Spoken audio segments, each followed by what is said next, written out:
The fabric of reality screamed. Prince Adam gripped the sword of power as the dimensional rift tore wider, its edges crackling with energies that shouldn't exist. Dark purple merged with sickly green, the unmistakable signature of Skeletor's forbidden magic. The Lord of Destruction had fled through the portal moments ago, cackling about a universe of infinite power and warriors who could challenge the gods themselves. Adam couldn't let him reach it. By the power of Grayskull, his voice echoed across the throne room of Eternia's palace as lightning consumed him. Muscle and might surged through his transformed body. Prince Adam became He-Man, the most powerful man in the universe. Without hesitation, he dove into the swirling vortex after his nemesis. The journey between dimensions felt like being torn apart and reassembled 1,000 times per second. Colors that had no names, sounds that predated existence. He-Man's enhanced physiology barely withstood the transit, his grip on the Sword of Power, the only anchor keeping him from dissolving into cosmic dust. Then, impact. He-Man crashed through what felt like the atmosphere itself, his body a meteor trailing golden energy. Below him stretched a world of blues and greens, cities glittering like jewels, mountains piercing clouds. Beautiful, peaceful, except for the explosions. He-Man's warrior instincts kicked in as he plummeted toward a city under siege. Buildings crumbled, people fled screaming. And at the center of the destruction, he saw them, two figures moving faster than his eyes could track, their blows generating shockwaves that shattered windows for miles. He adjusted his trajectory, the Sword of Power glowing as he channeled Eternian magic to control his descent. As the ground rushed up, he could finally make out details. A green-skinned warrior in a white cape, exchanging devastating strikes with a pale figure in black. An android, He-Man realized, recognizing the cold mechanical precision in its movements. Ha! He-Man roared, bringing the Sword of Power down in a vertical slash that split the air itself. He landed between the combatants with earth-shattering force, the impact cratering the street and sending both fighters skidding backward. Piccolo recovered first, energy crackling around his hands as he assessed this new arrival. The stranger stood easily, 7 feet tall, golden-haired and bronze-skinned, wearing what looked like ancient battle armor and a fur vest. The sword in his hands thrummed with power, not Kai, but something else entirely.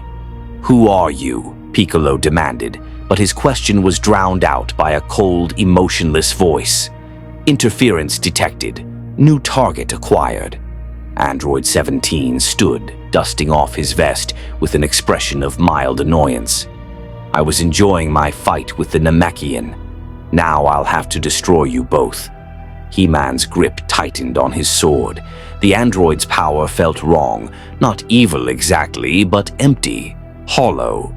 Nothing like the passionate fury of Skeletor or the primal rage of Beast Man. This was something colder, more absolute. "I seek no quarrel with you, Machine Man," He-Man said, his voice carrying the authority of Eternia's champion.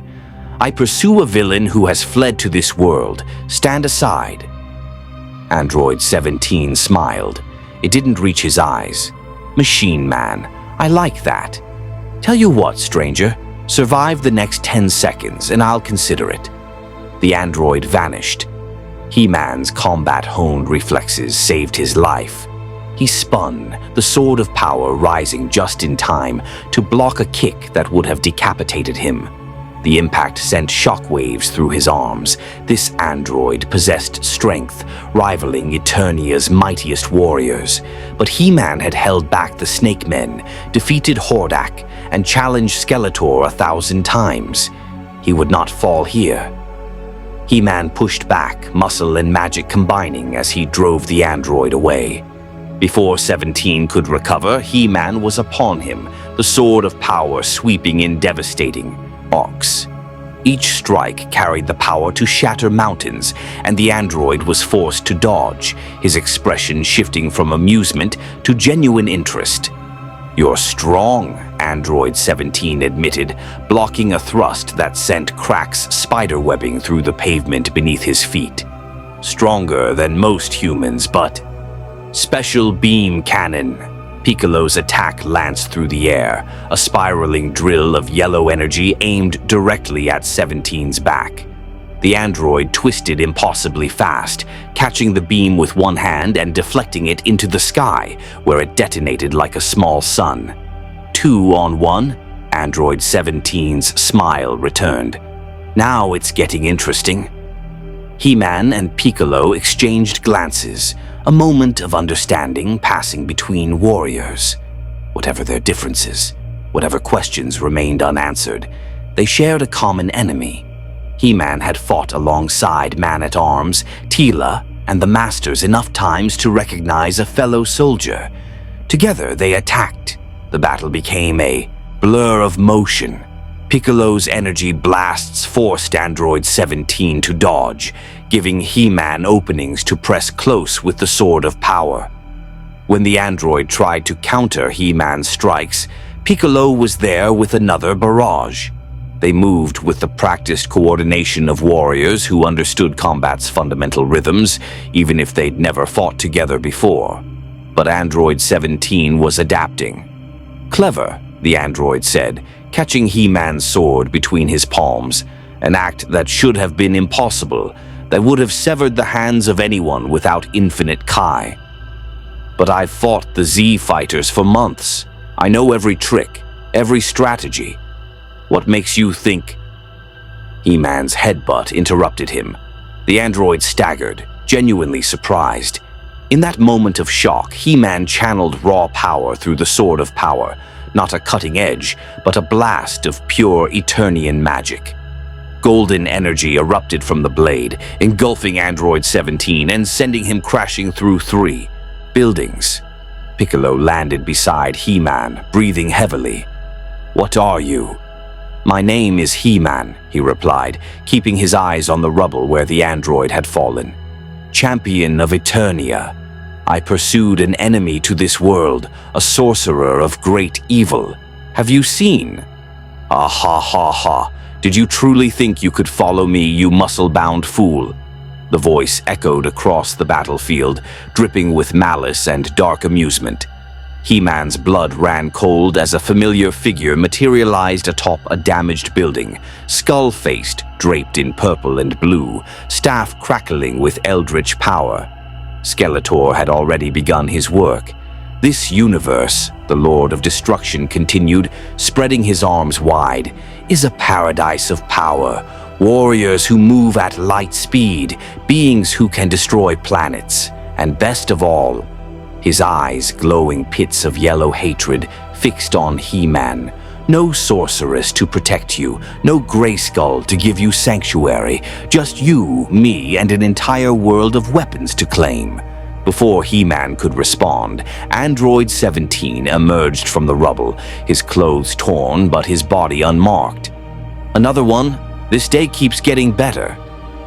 Piccolo's eyes widened. He could sense it now, a massive power signature approaching from the west, then another from the north. The other androids were coming, and somewhere beyond them, something far worse stirred.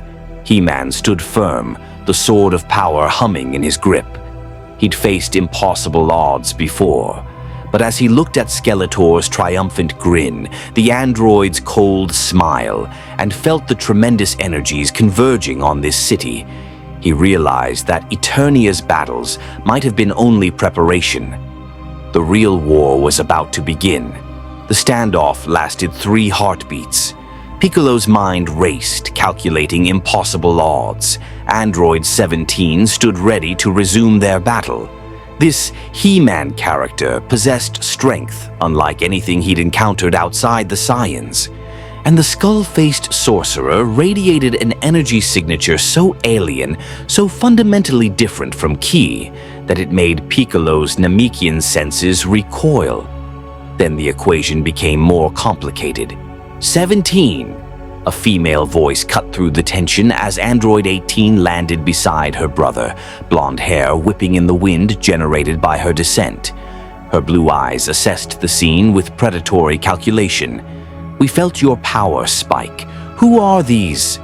The sky exploded. Vegeta arrived like a thunderbolt, golden aura blazing around his Super Saiyan form. He took in the situation instantly. Piccolo injured, 2 unknowns and the accursed androids. Perfect. His pride still burned from their previous encounters, and any chance to prove his superiority was welcome. "Stand aside, Namek," Vegeta snarled, power crackling around his clenched fists. "These machines are mine to destroy." He-Man watched this new arrival with fascination. The golden-haired warrior's power was immense, radiating from him like heat from a forge. Not magic, but something else. Life energy weaponized and amplified beyond natural limits. This world's warriors had achieved through training what Eternia's heroes gained through mystical might. "Another strong one," Android 18 observed, her tone casual despite the danger. "And here I thought today would be boring." Skeletor's laughter echoed from above. "Perfect. Let them destroy each other while I—" "No." He-Man's voice cut through Skeletor's declaration like his sword through stone. "Your schemes end here, Lord of Destruction.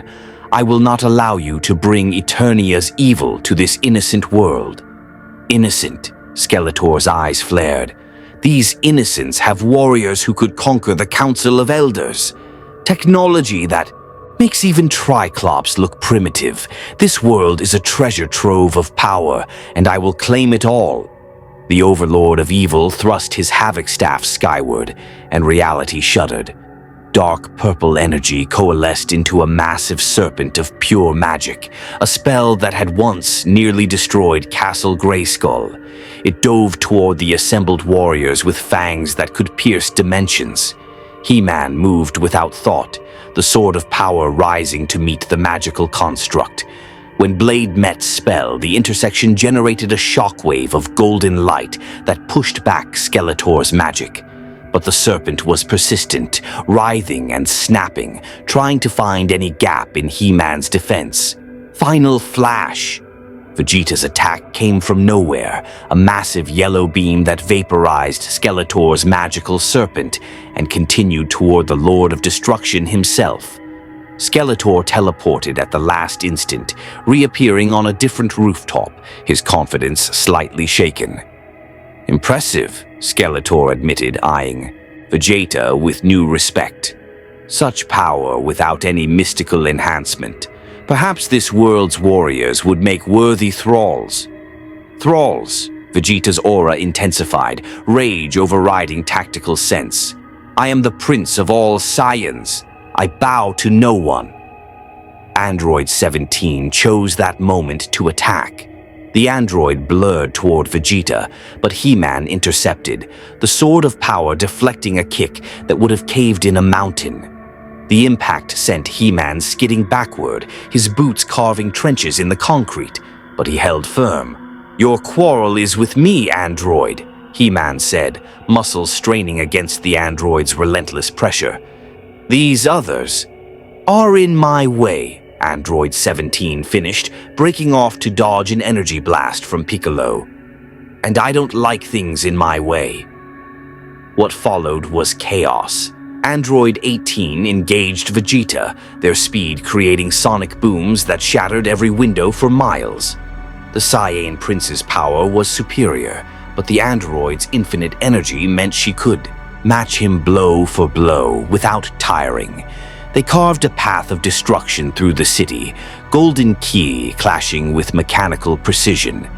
Piccolo and He-Man found themselves fighting back-to-back against Android 17, who seemed to be enjoying himself immensely. The android's movements were flowing water, no wasted motion, no unnecessary flourish, just efficient, deadly technique honed by Dr. Gero's programming and enhanced by his own growing combat experience. Light grenade! Piccolo's attack forced Android 17 to dodge left, directly into He-Man's waiting sword. The blade hummed with power as it descended, trailing golden energy. Android 17 caught the sword with both hands. "Interesting weapon," the android said, his synthetic muscles straining against He-Man's supernatural strength. "It's not vibrating at a frequency that would cut through matter. It's something else. Something magical." "The Sword of Power," He-Man confirmed, pushing harder. "Forged by the Elders of Eternia, blessed by the Sorceress of Grayskull. It has defended my world from evil for generations." "Generations, huh?" Android 17 smiled. "Let's see how it handles this." The android's key exploded outward, a barrier of pure energy that sent both He-Man and Piccolo flying. Before they could recover, 17 was between them, fists blurring in combinations too fast for normal eyes to follow. Piccolo took a devastating punch to the ribs that cracked armor and bone. He-Man blocked 3 strikes, but the 4th caught his jaw, snapping his head back. They were losing.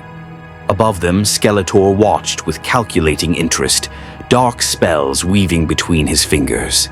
He-Man recognized that look. The Overlord of Evil was planning something catastrophic. But he couldn't reach Skeletor while Android 17 pressed the attack, and Piccolo was barely staying conscious. Then Vegeta's voice cut through the battle. "Enough!" The Saiyan Prince appeared in the center of the battlefield, Android 18 held at arm's length by her throat. She struggled, but Vegeta's Super Saiyan strength was overwhelming at this range. His message was clear: stand down or she dies. Android 17 stopped mid-strike, his expression unreadable. "Let her go. Make me, machine." Vegeta's smile was vicious. "Or better yet, surrender. You're outmatched, outclassed, and your infinite energy means nothing if I scatter your atoms across this continent." He-Man watched the standoff, recognizing the dangerous pride in Vegeta's eyes. This was a warrior who measured his worth in victory, who would rather die than show mercy to those he'd bested. Eternia had warriors like that, Fisto before his redemption, certain members of the Snake Men. Pride was a warrior's greatest weakness. "Release her," He-Man said, stepping forward despite his injuries. "This serves no purpose." "Stay out of this, barbarian," Vegeta snapped. "These androids have humiliated me for the last time. Now they'll—" Skeletor struck. The spell was instant, a binding hex that wrapped around Vegeta like invisible chains. The Saiyan's power stuttered, his grip on Android 18 loosening just enough for her to break free. She immediately put distance between them while Android 17 moved to her side. "Treachery," Vegeta roared, golden aura flaring as he fought against the magical restraints. "Who dares? I dare, you golden-haired buffoon!" Skeletor descended from his perch, Havoc's staff aimed at the struggling Saiyan. "Your power is magnificent, but your tactics are those of a child. Allow me to demonstrate proper villainy by claiming that power for myself." Dark energy lanced from the Havoc staff, seeking to drain Vegeta's ki and add it to Skeletor's own magical reserves. It was the same spell the Lord of Destruction had once used against He-Man himself. A vampiric enchantment that had nearly cost him everything. He-Man wouldn't allow history to repeat. "By the power of Grayskull!" He-Man channeled every ounce of his might into the sword of power, and the blade responded with a pillar of pure golden light. He swung, and the light became a wave, a tsunami of Eternian magic that crashed into Skeletor's spell and shattered it like glass. The feedback sent Skeletor tumbling through the air. He caught himself with levitation magic, but his confidence had taken its first real hit.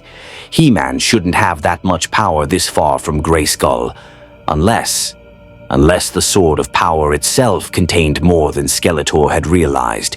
Vegeta, freed from the binding hex, immediately powered up to maximum.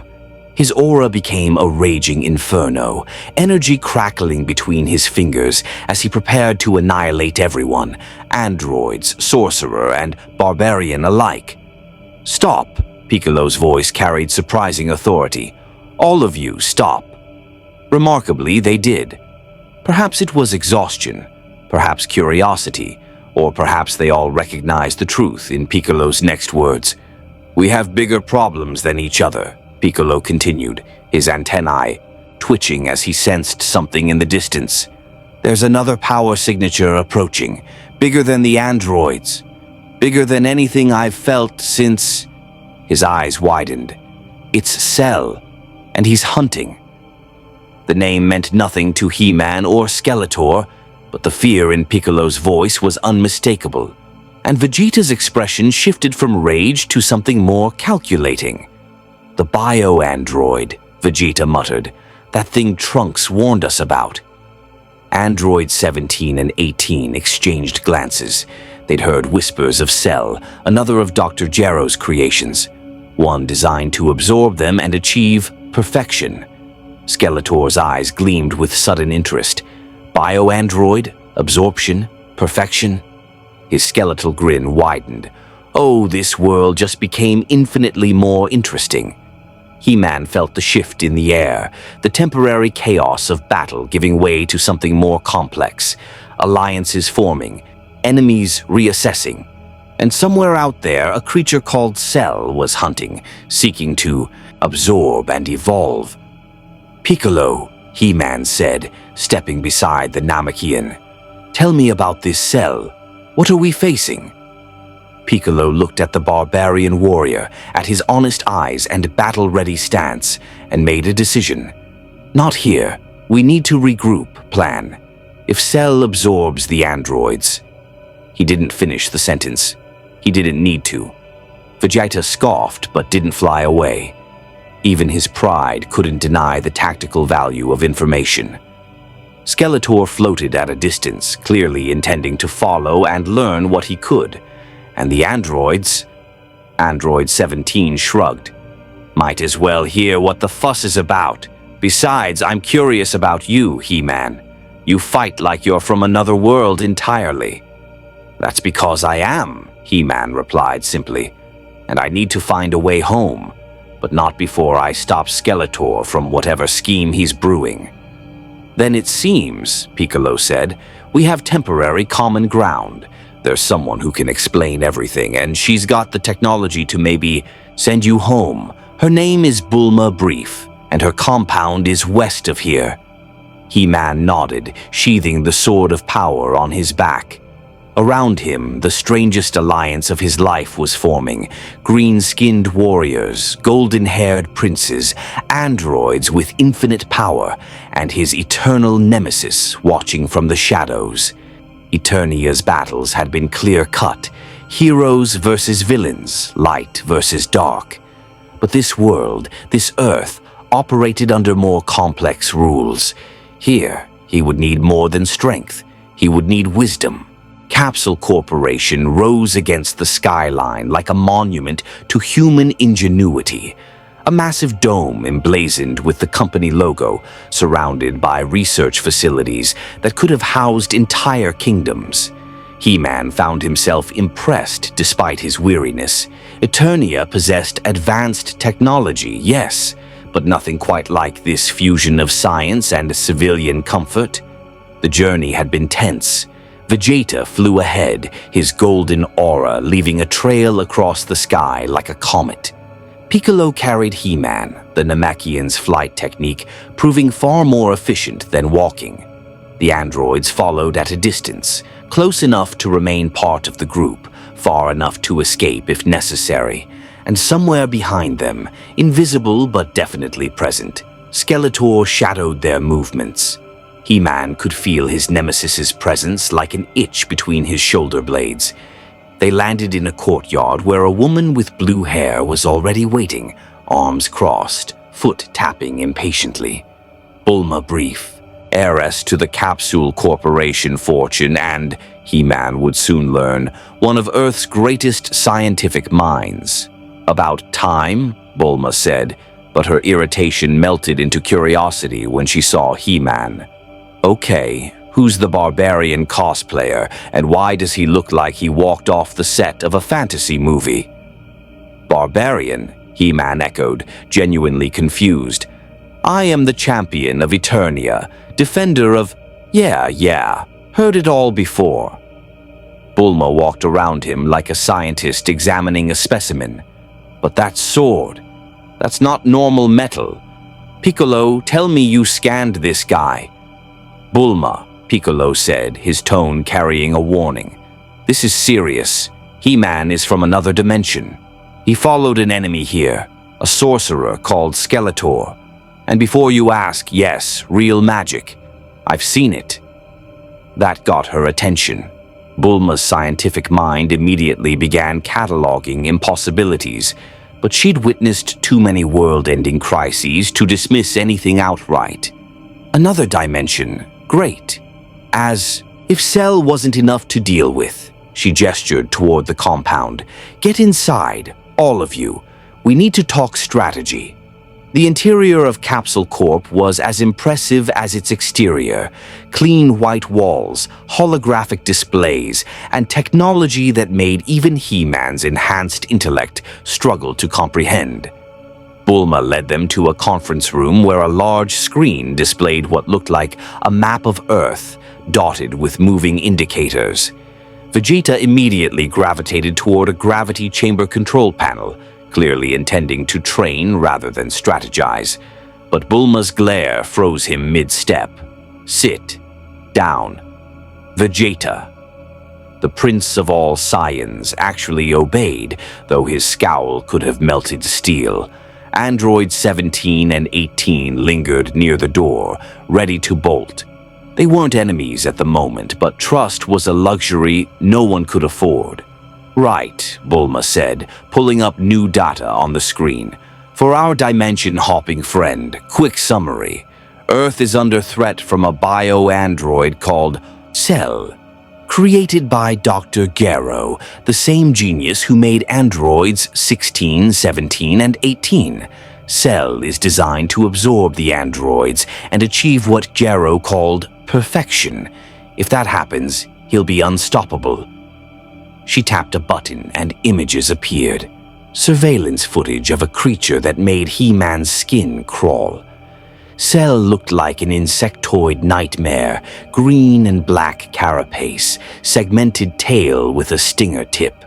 But the intelligence in its eyes was unmistakably sapient.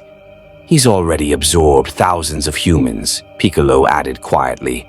Each one makes him stronger. But his real targets are 17 and 18. Their infinite energy is what he needs for his final evolution. Android 18 shifted uncomfortably. So we're just supposed to sit here and wait to be absorbed? Not happening. No one's asking you to, Bulma shot back. But running aimlessly isn't strategy. Cell can sense your energy signatures. He'll find you eventually. Better we prepare for that encounter on our terms. He-Man studied the air, images of Cell, his tactical mind working through scenarios. This creature, it absorbs power? That is not unlike certain creatures on Eternia. The Soul Eaters of Subternia, the Void Spirits of the Sands of Fire. They consume and grow stronger. He turned to Bulma. But they always have a weakness. A limit to how much they can contain. Does Cell? Unknown, Bulma admitted. Gero's computer was destroyed before we could extract complete data. All we know is his design incorporates the cells of Earth's greatest warriors, Goku, Vegeta, Piccolo, even Frieza and King Cold. Wait, He-Man's eyes narrowed. You said Gero's computer was destroyed, but the android still functions. That means the data was backed up. A cold, rasping voice finished from nowhere and everywhere. How perceptive, He-Man of Eternia. The lights flickered, the temperature dropped, and in the corner of the room, shadows coalesced into a figure that made everyone except He-Man reach for weapons. Skeletor had found a way inside. Security breach, Bulma shouted, hitting alarms. How did you... Your technology is impressive for primitive science, Skeletor interrupted, casually examining his skeletal fingers. But it is still bound by physical laws. Magic, dear lady, cares nothing for such limitations. His yellow eyes fixed on the screen showing Cell. And that creature, that magnificent abomination. Now that is worth my attention. Vegeta's energy exploded. You dare enter this place uninvited. I'll reduce you to... Skeletor waved the Havoc staff and Vegeta froze mid-charge, held by the same binding spell from before. Please, Golden One, we've established that while you possess superior power, my magic can inconvenience you significantly. Let's be civilized. Release him, He-Man commanded, the sword of power already in his hand. Now, Skeletor. Or what? You'll try to strike me down? Here? With all these fragile mortals nearby? Skeletor's grin was infuriating. No, He-Man. For once, we find ourselves in a rare position. We both want something from this world. You want to return home. I want power. And that Cell creature represents a unique opportunity. Piccolo moved between Skeletor and the computer displays. What are you planning? Planning? I'm simply observing, gathering data, learning. Skeletor released Vegeta from the spell, and the Saiyan nearly attacked immediately, but Piccolo's hand on his shoulder stayed him. This cell possesses Saiyan cells, Namekian cells, even the cells of conquerors from beyond this world, a biological repository of infinite potential. If one could access that genetic information... Horror dawned on Bulma's face. You want to steal Cell's DNA, replicate his absorption ability. Steal is such an ugly word. I prefer liberate for scientific advancement. Skeletor chuckled. But no, not quite. Cell's design is impressive, but flawed. It requires specific genetic components. However, the principle, absorbing power to increase one's own, that is a concept I find fascinating. He-Man's mind raced. Skeletor with Cell's absorption ability would be catastrophic. The Lord of Destruction could drain the power from the Elders themselves, consume the magic of the Sorceress, perhaps even absorb the power of Grayskull itself. You won't touch Cell, He-Man said. I swear on the honor of Grayskull, I will stop you. Will you? Skeletor tilted his head. Because from where I stand, you need me. Dr. Garrow's computer may be destroyed, but I've already visited the ruins. I've seen his research. And more importantly, I know where his hidden laboratory is. The one beneath the mountains, where the Cell embryo was developed. The room went deadly silent. You're lying, Piccolo said, but his voice lacked conviction. Am I? Would you like coordinates? Skeletor conjured a holographic map with casual ease, magic interfacing with technology in ways that made Bulma's scientific worldview scream. A red marker appeared on the map, deep beneath a mountain range north of the city. Garrow was thorough. He had backup facilities, redundant systems, and one of those systems contains data on dimensional rifts. He-Man's breath caught. Dimensional rifts? Oh yes. You see, Garrow was investigating how Frieza and King Cold's cells interacted with Earth's atmosphere, but his research branched into theoretical physics, specifically how to pull genetic material from alternate dimensions. He failed, of course. His machinery was too crude. But the theories... Skeletor's eyes gleamed. Those theories could send you home, He-Man, and they could give me access to power beyond this single reality. It was a trap. He-Man knew it instantly. Skeletor never offered information without ulterior motive. The Lord of Destruction wanted He-Man to lead him to that laboratory, wanted access to whatever research remained. But the possibility of returning to Eternia, of stopping Skeletor from claiming multiversal power. He's playing you, Vegeta growled. "Any fool can see that." "Of course I am," Skeletor agreed cheerfully.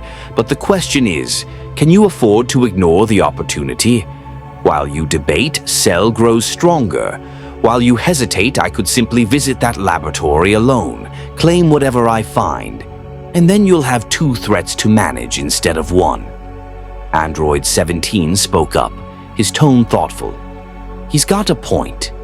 I hate to say it, but the skull face is right. Cell is the immediate threat. Whatever this Skeletor wants from that lab, it's secondary to stopping Cell from absorbing us." "Thank you, Android. I appreciate the support from unexpected quarters." Skeletor bowed mockingly. Bulma slammed her fist on the table. "Everyone shut up and let me think." She pulled up additional data, fingers flying across keyboards. "If there is a hidden laboratory and if it contains data on Cell's development, then we need that information. It could reveal weaknesses, design flaws, anything we can exploit. And if Skeletor uses that same information to enhance himself," Piccolo countered, "then we deal with that when it happens," Bulma snapped. "Right now we're blind. We need intelligence. And apparently this floating skeleton is the only one who has it." He-Man watched Skeletor carefully. The Lord of Destruction was enjoying this, the chaos, the moral complexity, forcing He-Man into an impossible choice. Accept Skeletor's help and risk empowering him, or refuse, and potentially lose the only path home while Cell grew stronger, unchecked. "I have a counter-proposal," He-Man said finally. "Skeletor, you will lead us to this laboratory, but you will not touch anything until I have verified it's safe. And the moment you betray this agreement—" "You'll stop me, yes, I know the script," Skeletor waved dismissively. "Fine. I accept your terms, if only because watching you try to navigate this world's politics has been endlessly entertaining." Vegeta looked like he wanted to blast everyone in the room. "This is absurd. We should destroy the skeleton, find Cell, and end both threats." "Can you?" Skeletor challenged. "Your power is impressive, Prince of Saiyans, but my magic can counter it long enough for Cell to find and absorb the androids. Is your pride worth that risk?" Before Vegeta could respond with violence, the building shook. Alarms blared. The screen showing Cell's location suddenly flared red. Bulma's fingers flew across the controls, pulling up external cameras. What they showed made everyone's blood run cold. Cell stood in the courtyard. The bio-android looked directly at the camera, his lips curling into something approximating a smile. When he spoke, his voice carried through the building's speakers, a composite of every warrior whose cells he contained. "I can sense you in there, 17. You too, 18, and so many other delicious power signatures." Cell's tail swayed like a serpent. "Come out and make this easy, or I'll tear down this entire compound, and everyone in it to reach you." He-Man's hand went to the Sword of Power. Around him, warriors of immense power prepared for battle, and in the corner, Skeletor watched with calculating interest as the moment of truth arrived. Cell had come to claim his perfection, and He-Man realized that Earth's heroes had been fighting this war all wrong. They'd been thinking of Cell as a monster to destroy, but Cell was a collector of power, just like Skeletor, just like every conqueror He-Man had ever faced, which meant there was another way. "Before we fight," He-Man said, heading toward the exit, "I want to talk to this Cell, face to face." "Are you insane?" Bulma shouted. "No," He-Man replied.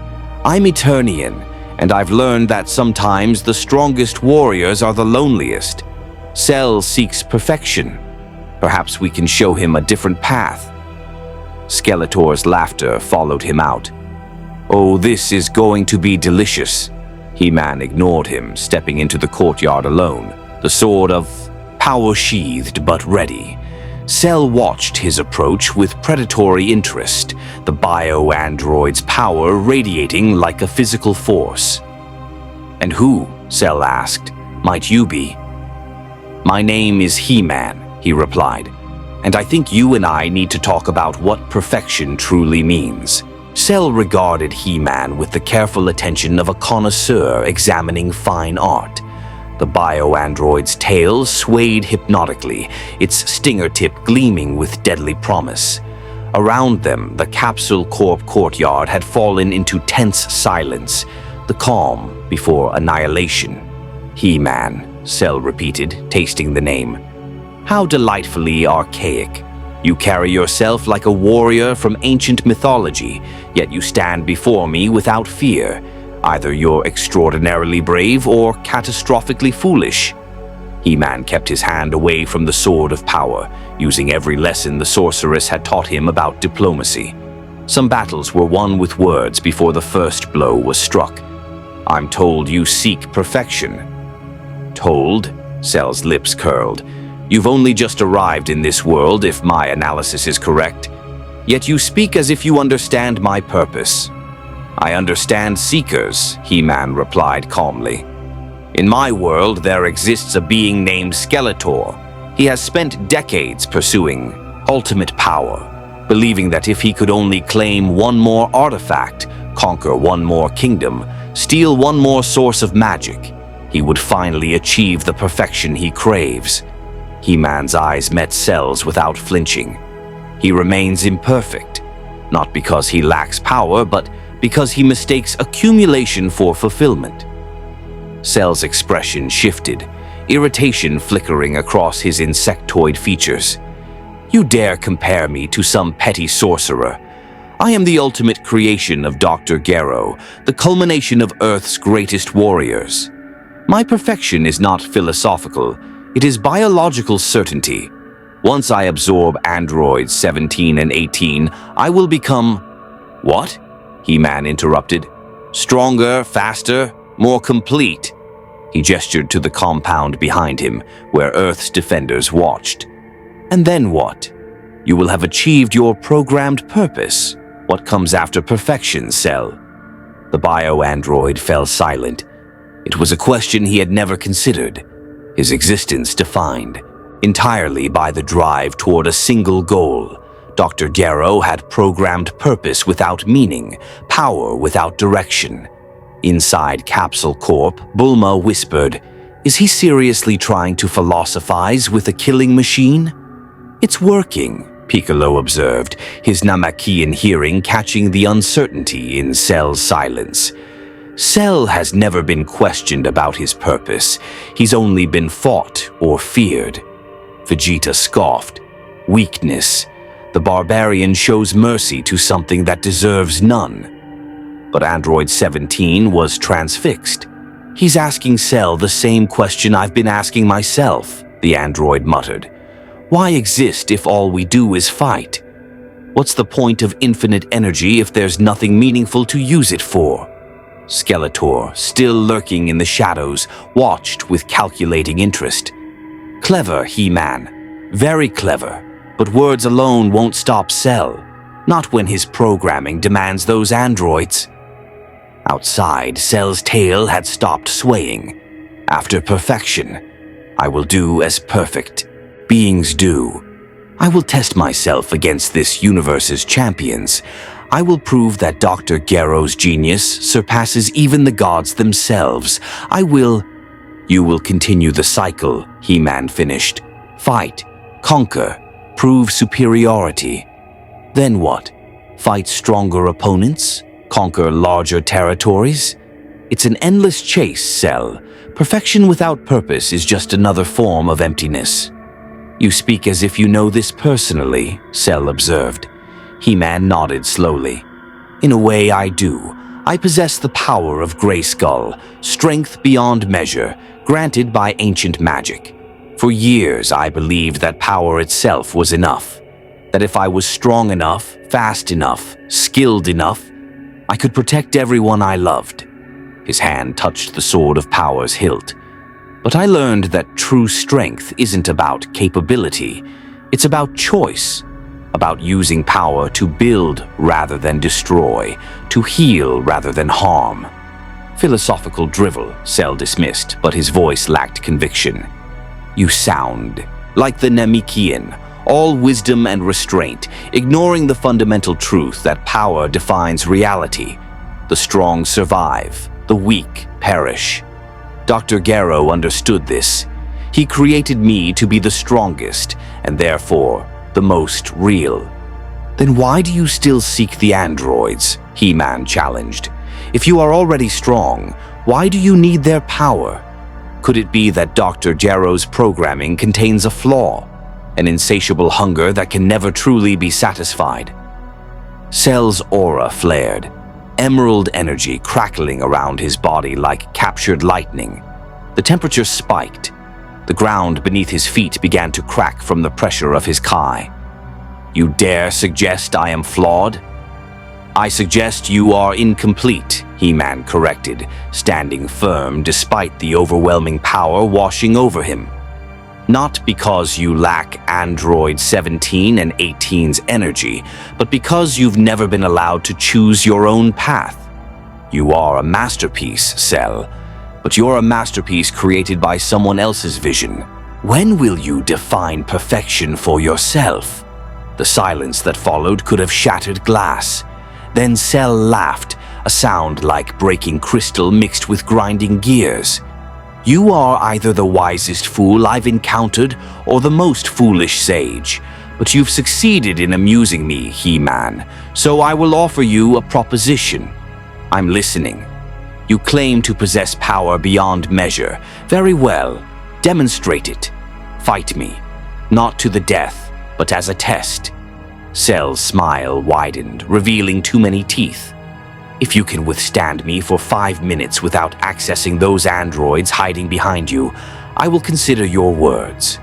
I will postpone my absorption and reflect on this concept of purpose you've introduced. And if I lose before 5 minutes, then I take what I came for and your philosophy dies with Earth's heroes. Cell spread his arms. Do we have an accord? He-Man knew a trap when he heard one. 5 minutes against a being who possessed the cells of this world's mightiest warriors. Cell could likely end him in seconds if the bio-android fought seriously. But the alternative was watching Cell tear through Capsule Corp to reach the androids, and He-Man's honor wouldn't allow innocent deaths if there was another way. We have an accord, He-Man said, drawing the sword of power. The blade hummed as Eternian magic awakened, golden light cascading along its edge. But know this, Cell, I fight not to prove strength, but to show you that power has meaning beyond destruction. Pretty words, Cell purred. Let's see if your combat matches your rhetoric. He moved. One moment, Cell stood 20 feet away. The next, his fist was inches from He-Man's face, moving faster than sound. But He-Man's mystically enhanced reflexes had been honed fighting Skeletor's most vicious attacks. The sword of power rose in a perfect defensive arc, deflecting the blow with a thunderclap that shattered every window in Capsule Corp. Cell's eyes widened fractionally. Impressive reaction time, but can you sustain it? The bio-android became a blur, dozens of strikes per second, each one capable of pulverizing mountains. He-Man met them with the sword of power, the ancient weapon singing as it parried, blocked, and redirected Cell's assault. Sparks flew where Ki met magic, each impact generating shockwaves that carved trenches in the courtyard. Inside, the Z-fighters watched in stunned silence. He's keeping up, Piccolo breathed. Against Cell.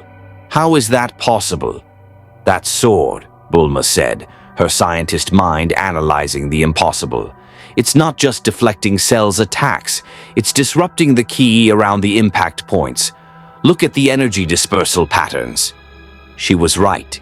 Each time the sword of power made contact with Cell's strikes, golden light flared and Cell's Ki destabilized momentarily. Not much, just enough to rob his attacks of their maximum power. It was as if Eternian magic and Dragon Ball Ki were fundamentally incompatible, like opposite magnetic poles repelling each other. Cell noticed it too. Fascinating. Your weapon interferes with key manipulation, a natural counter to this world's energy system. He backflipped away, putting distance between them. Which means I'll need to adjust my approach. The bio-android raised one hand and energy began to coalesce, a yellow orb growing larger with each passing second. This is a technique I inherited from a being called Frieza. Perhaps you've heard of him. He once destroyed entire planets for sport. I've faced planet destroyers before, He-Man said, planting his feet. They bleed like everything else. Let's test that theory. Death Beam. The attack wasn't the large orb, that had been a feint. The real assault was a pencil-thin lance of Kai that shot from Cell's fingertip at light speed. It was Frieza's signature technique, designed to pierce rather than explode, to kill with surgical precision. He-Man moved on pure instinct, channeling power through the Sword of Power. By the power of Grayskull! The blade intercepted the death beam, and where they met, reality seemed to scream. Eternian magic grappled with alien ki, neither willing to yield. For 3 seconds, He-Man held the beam at bay, his muscles straining against power that had destroyed galactic tyrants. Then he did something Cell didn't expect. He absorbed it. The Sword of Power, imbued with the Elder's wisdom, had been designed to handle mystical assaults. It could store energy, redirect it, or in extreme cases convert it to fuel He-Man's own power. Cell's death beam, for all its lethality, was still energy, and energy could be transformed. Golden light swallowed yellow ki. The death beam vanished into the Sword of Power, and for a moment the weapon blazed like a captured sun.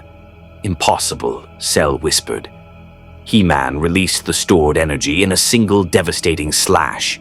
A crescent wave of golden power erupted from the Sword of Power, carving through the courtyard toward Cell. The bio-android dodged, but the attack carved a canyon 50 feet deep where he'd been standing. Your tricks won't save you, Cell snarled, and his aura exploded to maximum. I am the perfect weapon. I contain the skills of every warrior Dr. Garrow deemed worthy. And you're just a barbarian with a magic sword. Then teach me, He-Man said quietly. Show me the perfection you claim to possess. What followed was a masterclass in combat. Cell unleashed techniques from across the cosmos. Piccolo's Makanko Sapo, a spiraling beam that could pierce any defense. Vegeta's Final Flash, a blast of pure Kai capable of obliterating cities. Goku's Kamehameha, the iconic blue wave of destructive power. Frieza's Death Ball, a massive sphere of annihilation. He-Man countered each one. The Sword of Power became a conductor of Eternian magic, creating barriers that absorbed Kai blasts, generating waves that disrupted energy constructs, even splitting attacks in midair with precise slashes.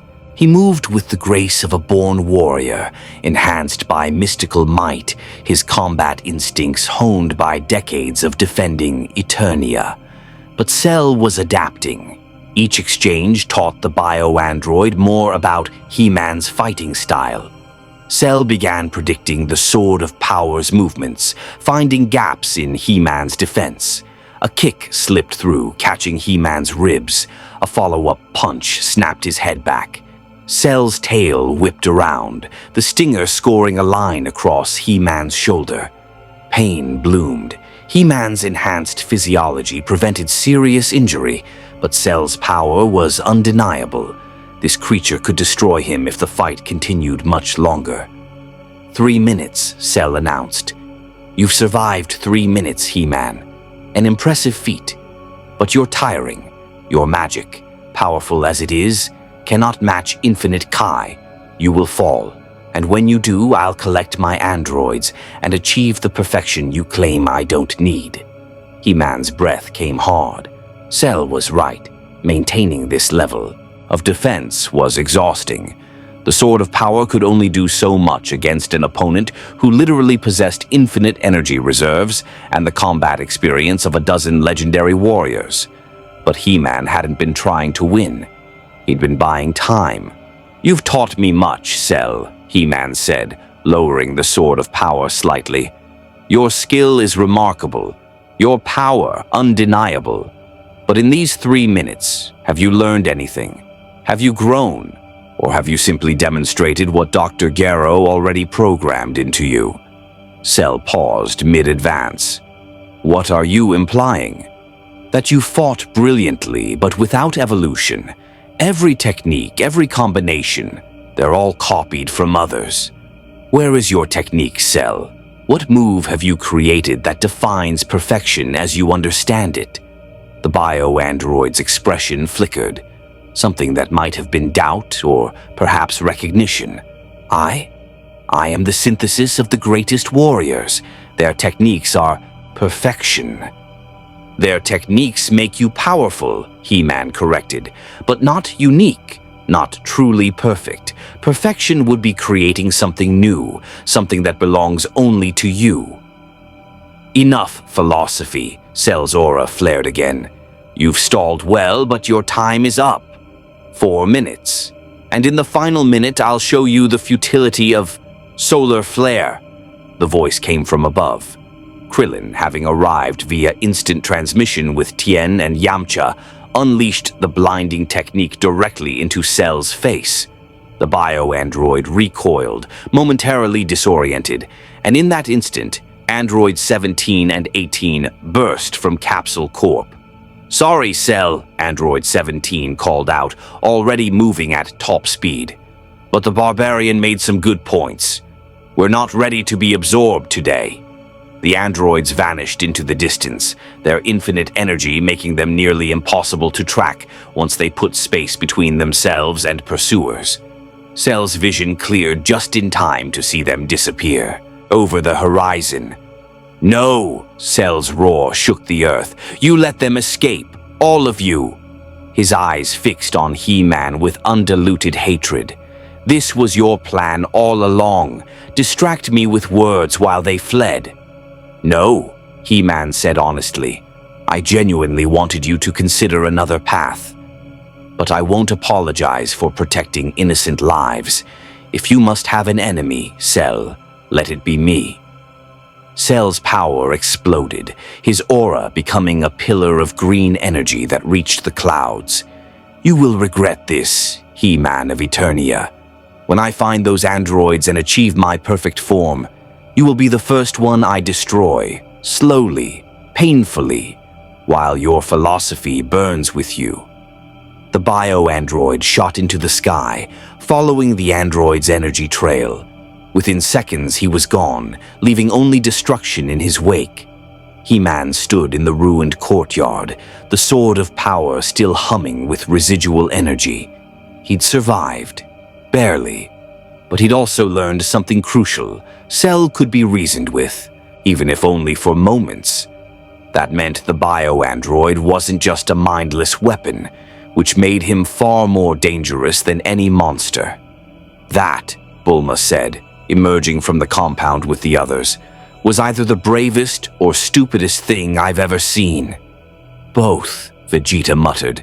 The barbarian challenged Cell to philosophy lessons in a battle. Piccolo approached He-Man, respect evident in his eyes. "You bought the androids time to escape, and you survived against Cell longer than most of us could. That sword of yours, it's remarkable." "The Sword of Power is a gift from the Elders," He-Man replied, sheathing the blade. "But even it has limits. Cell is—" He struggled for words. "In my world, we face sorcery and monsters. Here, you face beings who treat godlike power as common. I'm not certain I can truly help you defeat Cell." "You already have," Krillin said. "You showed him doubt, made him question his purpose. That's more than any of us managed." "But it won't be enough." Skeletor's voice drifted from the shadows.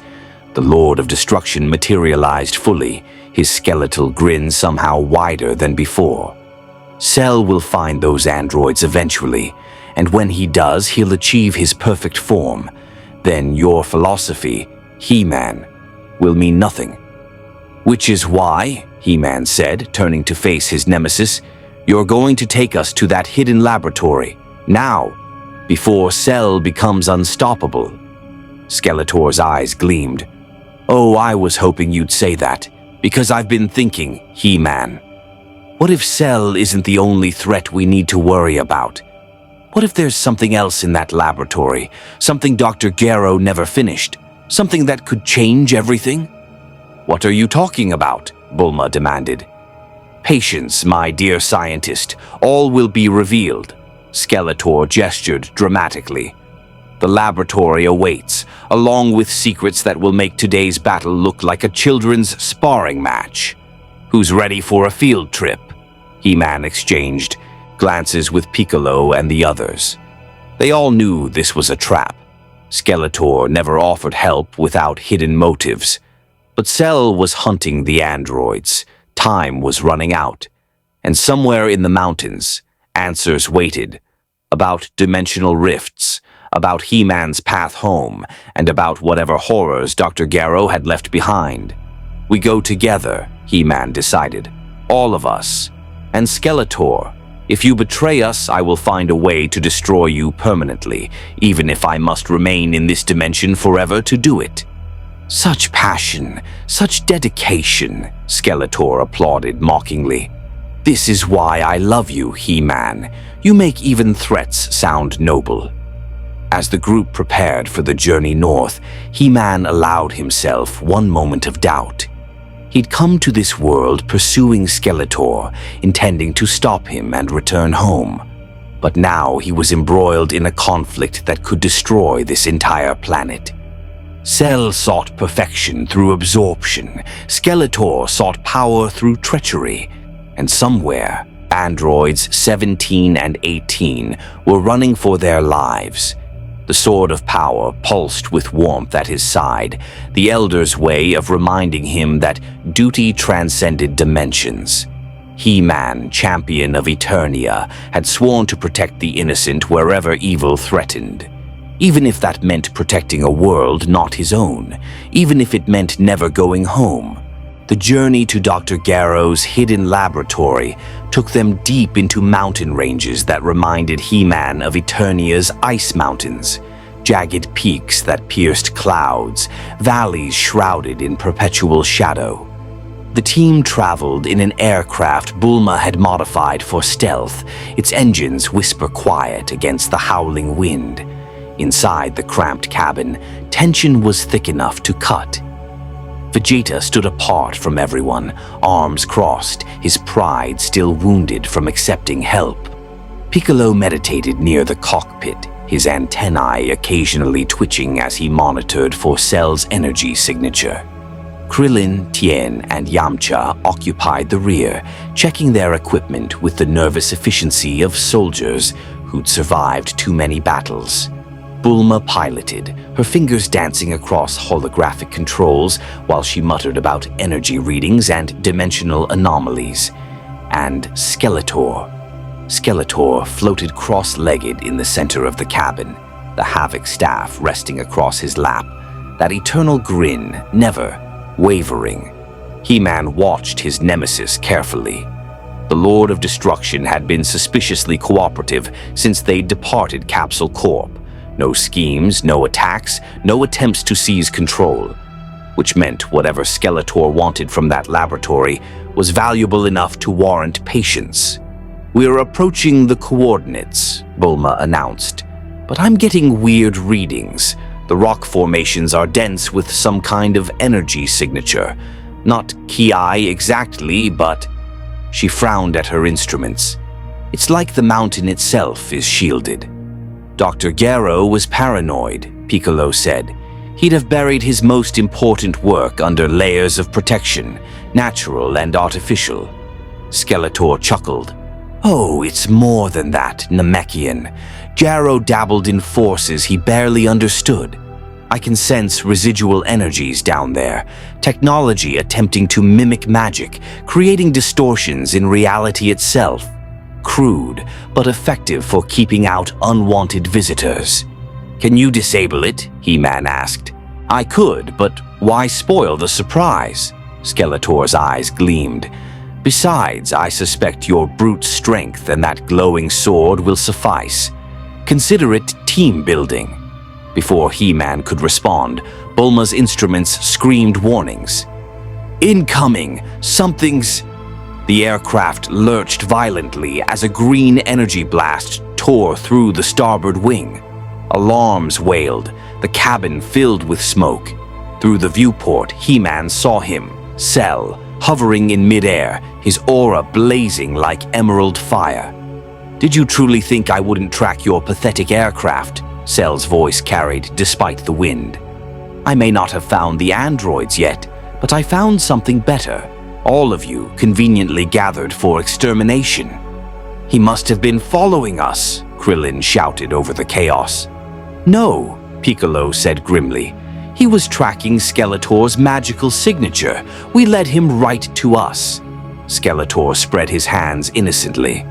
"How was I to know the bio-android could sense mystical energies? These things happen." The aircraft spiraled downward, its remaining engine failing. Bulma fought the controls, but they were losing altitude fast. Below, the mountain's rocky face rushed up to meet them. "Everyone out!" Piccolo commanded. "Now!"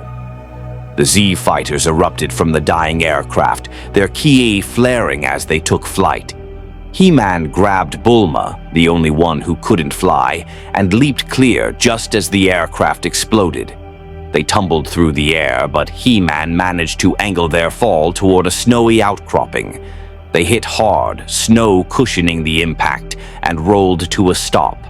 Above, Cell faced off against Piccolo, Vegeta, and the others. But the bio-android's attention kept drifting toward the mountain beneath them. "You're here for the same reason I am," Cell realized aloud. "Gero's laboratory, the backup data. How delightfully predictable." He smiled that terrible smile. "Very well. A race then. Whoever reaches the laboratory first claims its secrets, and those secrets will determine who achieves true perfection." Cell dove toward the mountain, his body streamlined for maximum speed. "Stop him!" Vegeta roared, energy crackling around his hands. "Final flash!" The massive yellow beam carved through the air, but Cell twisted impossibly, the attack missing by inches and blasting a crater in the mountainside. The bio-android vanished into the newly created opening, his laughter echoing behind him. "Damn it!" Vegeta rocketed after him, pride overriding strategy. "Vegeta, wait!" Piccolo's warning went unheeded as the Saiyan prince plunged into the mountain's depths. Piccolo looked at Krillin and the others. "We need to go," He-Man said, helping Bulma to her feet. "Stop Cell before he reaches whatever's down there. I'll protect Bulma and find another way inside." Piccolo nodded and dove after Vegeta, the other Z-fighters following. Within seconds, He-Man and Bulma stood alone in the snow and wind, staring at the smoking hole Cell had created. "Well," Bulma said, checking her portable scanner, "that went badly. Where's Skeletor?" He-Man's eyes searched the sky, but the Lord of Destruction had vanished. Of course he had. Skeletor never faced danger directly when manipulation was an option. Bulma's scanner beeped insistently. "I'm picking up an access point, northeast about half a mile. Looks like a service entrance Gero built for emergencies. If we hurry, we might beat them to the main laboratory." He-Man drew the sword of power. "Lead the way." They ran through the snow, Bulma's technology guiding them while He-Man's enhanced physiology allowed him to carry her when the terrain became too treacherous. The entrance was exactly where her scanner indicated, a reinforced door built into the mountainside, covered by holographic camouflage that flickered and died as they approached. "Security's offline," Bulma observed. "Cell must have disrupted the power grid when he crashed through." He-Man placed his hand on the door. Heavy, reinforced. with materials harder than Eternian steel.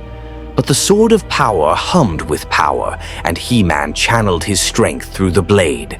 One mighty swing, and the door exploded inward, revealing a dark corridor that descended into the mountain's heart. Emergency lighting flickered to life as they entered, casting everything in sickly red.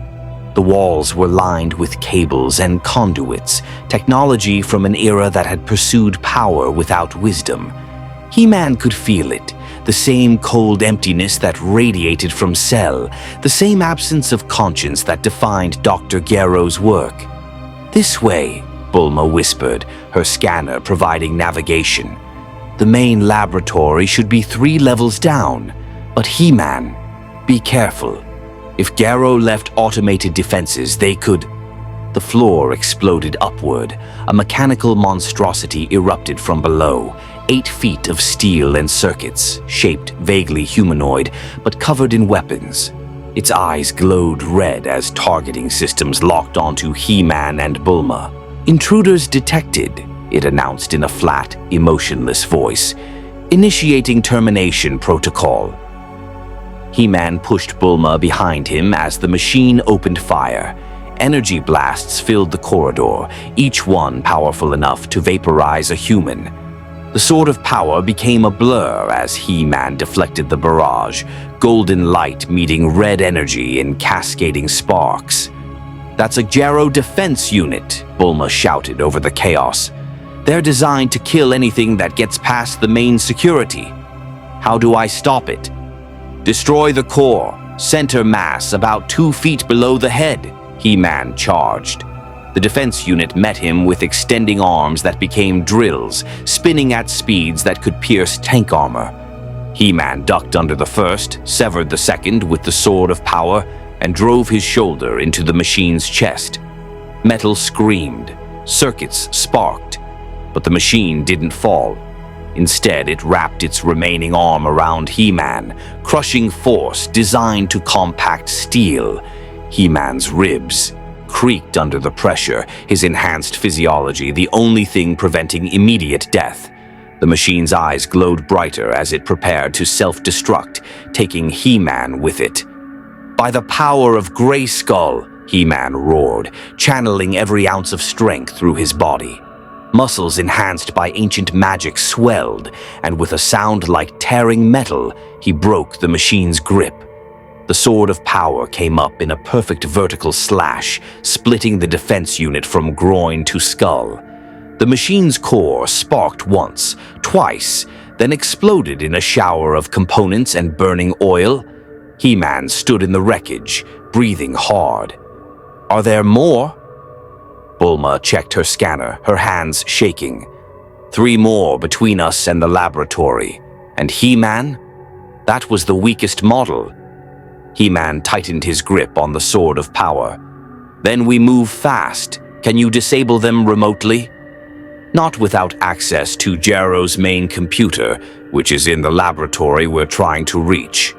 Bulma's expression was grim. "We're going to have to fight through." They descended deeper, the red emergency lighting making everything look like the inside of a wound. The second defense unit attacked from the ceiling, a spider-like construct with energy weapons mounted on each leg. He-Man fought it while protecting Bulma, the Sword of Power carving through steel limbs even as the machine adapted its tactics. The third unit ambushed them at a junction, humanoid like the first, but larger, faster, covered in ablative armor that resisted even the Sword of Power's edge. He-Man had to get creative, using his strength to tear apart the corridor itself, bringing tons of rock down on the machine and burying it. By the time they reached the fourth unit, He-Man was bleeding from a dozen cuts, his muscles screaming from exertion. The final defender was the worst, a floating sphere covered in weapons, its shields deflecting the Sword of Power strikes. Only by channeling a massive blast of Eternian magic, the same technique that had once destroyed Skeletor's Snake Mountain, did He-Man finally breach its defenses and destroy it. They stumbled into the main laboratory, and He-Man immediately understood why everyone wanted to reach this place. The chamber was massive, easily the size of Eternia's throne room.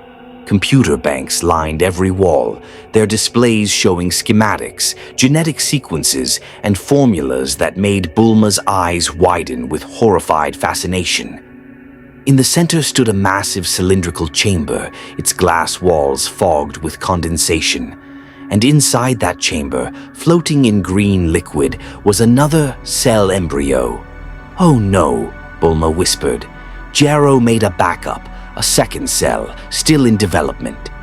But that wasn't what made He-Man's blood run cold.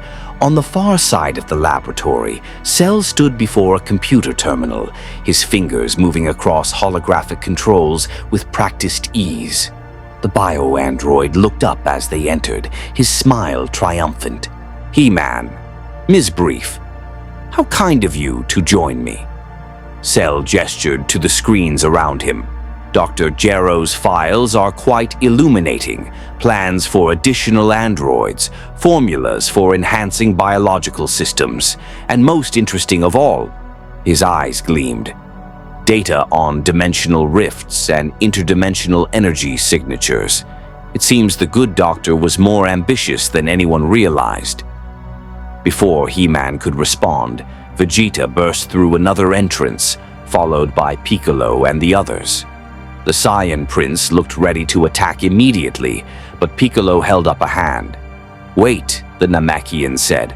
"Look at the terminal. Cell's already accessed the files." "All of them," Cell confirmed, "including schematics for a machine that could tear holes between dimensions. Crude, theoretical, likely non-functional, but the principles are sound. With enough power and the right genetic template." He looked directly at He-Man. "I could use your dimensional signature to open a portal to Eternia." The implications hit He-Man like a physical blow. Cell with access to Eternia.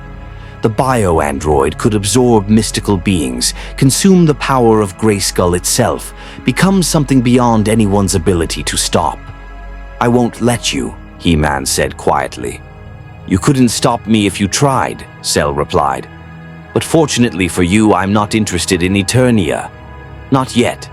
First, I need to achieve my perfect form. And these files..." He tapped the screen. "They contain the exact locations where androids 17 and 18 were last detected. Within the hour, I will absorb them. I will become perfect. And then, He-Man, I will return to discuss your fascinating home dimension." Cell's aura exploded, emerald energy filling the laboratory. Before anyone could react, he blasted through the ceiling and vanished, rocketing toward wherever the androids were hiding. In the chaos of his departure, nobody noticed the small data crystal that materialized in Cell's absence, or the skeletal hand that plucked it from the wreckage. Skeletor had been here all along, invisible, waiting, and now he had what he came for. The laboratory's alarm systems wailed uselessly, echoing off walls that had witnessed Dr. Jarrow's darkest ambitions. Bulma immediately rushed to the nearest functional terminal, her fingers flying across holographic controls as she tried to salvage whatever data remained. "He copied everything," she said, her voice tight with fear. "Cell has complete access to Jarrow's research, dimensional theory, biological enhancement formulas, android schematics." She pulled up a map showing 2 energy signatures racing across the countryside. "And he wasn't blowing smoke. He knows exactly where 17 and 18 are. They've got maybe 30 minutes before Cell reaches them." Vegeta's aura flared gold. "Then we stop wasting time here and intercept him. I'll destroy Cell before he can..." "You'll die," Piccolo interrupted bluntly. "We all felt Cell's power just now. He's stronger than when we fought him at Capsule Corp. He's been absorbing humans constantly, getting stronger every hour. In your current state, even as a Super Saiyan, you can't beat him." "Then what do you suggest, Namek?" Vegeta's voice dripped with venom. "We sit here while that abomination achieves perfection." He-Man stepped between them, the sword of power still humming with residual energy. We need a plan. Cell is powerful, yes, but he's also predictable. He'll pursue the androids directly, which means we can get there first if we use instant transmission, Krillin finished. Goku taught it to me before he died. I can teleport us directly to 17 and 18's location if I can lock onto their KE signatures. Can you teleport all of us? He-Man asked. Not all at once. Maybe 2 people per jump. Krillin's face was grim. It'll take multiple trips and Cell will be gaining ground the whole time. He-Man made a decision. Krillin, take Piccolo first. He can stall Cell if necessary, then come back for... The lights died. Total darkness swallowed the laboratory, broken only by the faint emergency glow from Bulma's scanner and the soft luminescence of He-Man's sword. Then, with the sound of grinding gears, backup power kicked in, bathing everything in that sickly red glow again. But something was different. He-Man's warrior instincts screamed danger. The air had changed, colder, heavier, tasting of ozone and dark magic. He'd felt this presence 1,000 times on Eternia, knew its signature like his own heartbeat. Skeletor, He-Man breathed. Show yourself. Laughter echoed from everywhere and nowhere. Oh, He-Man, always so direct, so heroically predictable. The Lord of Destruction materialized atop the cylindrical chamber containing the second cell embryo, the data crystal clutched in his skeletal hand. While you were all posturing and planning, I was working, learning, and most importantly, he held up the crystal. Collecting. What did you take? Bulma demanded. Everything your friend Cell missed in his haste. Skeletor tapped the crystal against his skull. You see, Cell may have downloaded Jero's research, but he didn't understand what he was looking at. The good doctor was brilliant, but scattered. His files were encrypted, compartmentalized, hidden across multiple systems. Skeletor's grin widened. It took magic to find the deepest secrets, the ones Jero kept even from his own creations. Vegeta powered up. I don't care what you stole, Skeleton. Give me one reason why I shouldn't blast you into atoms right now. Because, Skeletor said, his tone suddenly serious, I can give you Cell's weakness. The laboratory fell silent except for the hum of machinery. Explain, Piccolo said carefully. Skeletor hopped down from his perch, landing with impossible grace for someone without flesh. He waved the Havoc Staff and holographic displays erupted from the data crystal, technical schematics, genetic sequences, and formulas that made Bulma's eyes widen. Dr. Gero designed Cell with one critical flaw, Skeletor began, his voice taking on a lecturer's cadence. The bio-android's power comes from absorbed genetic material and consumed life force. Each absorption makes him stronger, yes, but it also makes him more complex, more chaotic. He highlighted a section of Cell's genetic code. At his imperfect level, this chaos is manageable. Semi-perfect, it becomes unstable but controllable. But perfect Cell becomes vulnerable, Bulma finished, understanding dawning. The genetic material from so many different species, all competing for dominance. Gero must have built in a failsafe, some way to exploit that instability. Precisely, Skeletor applauded mockingly.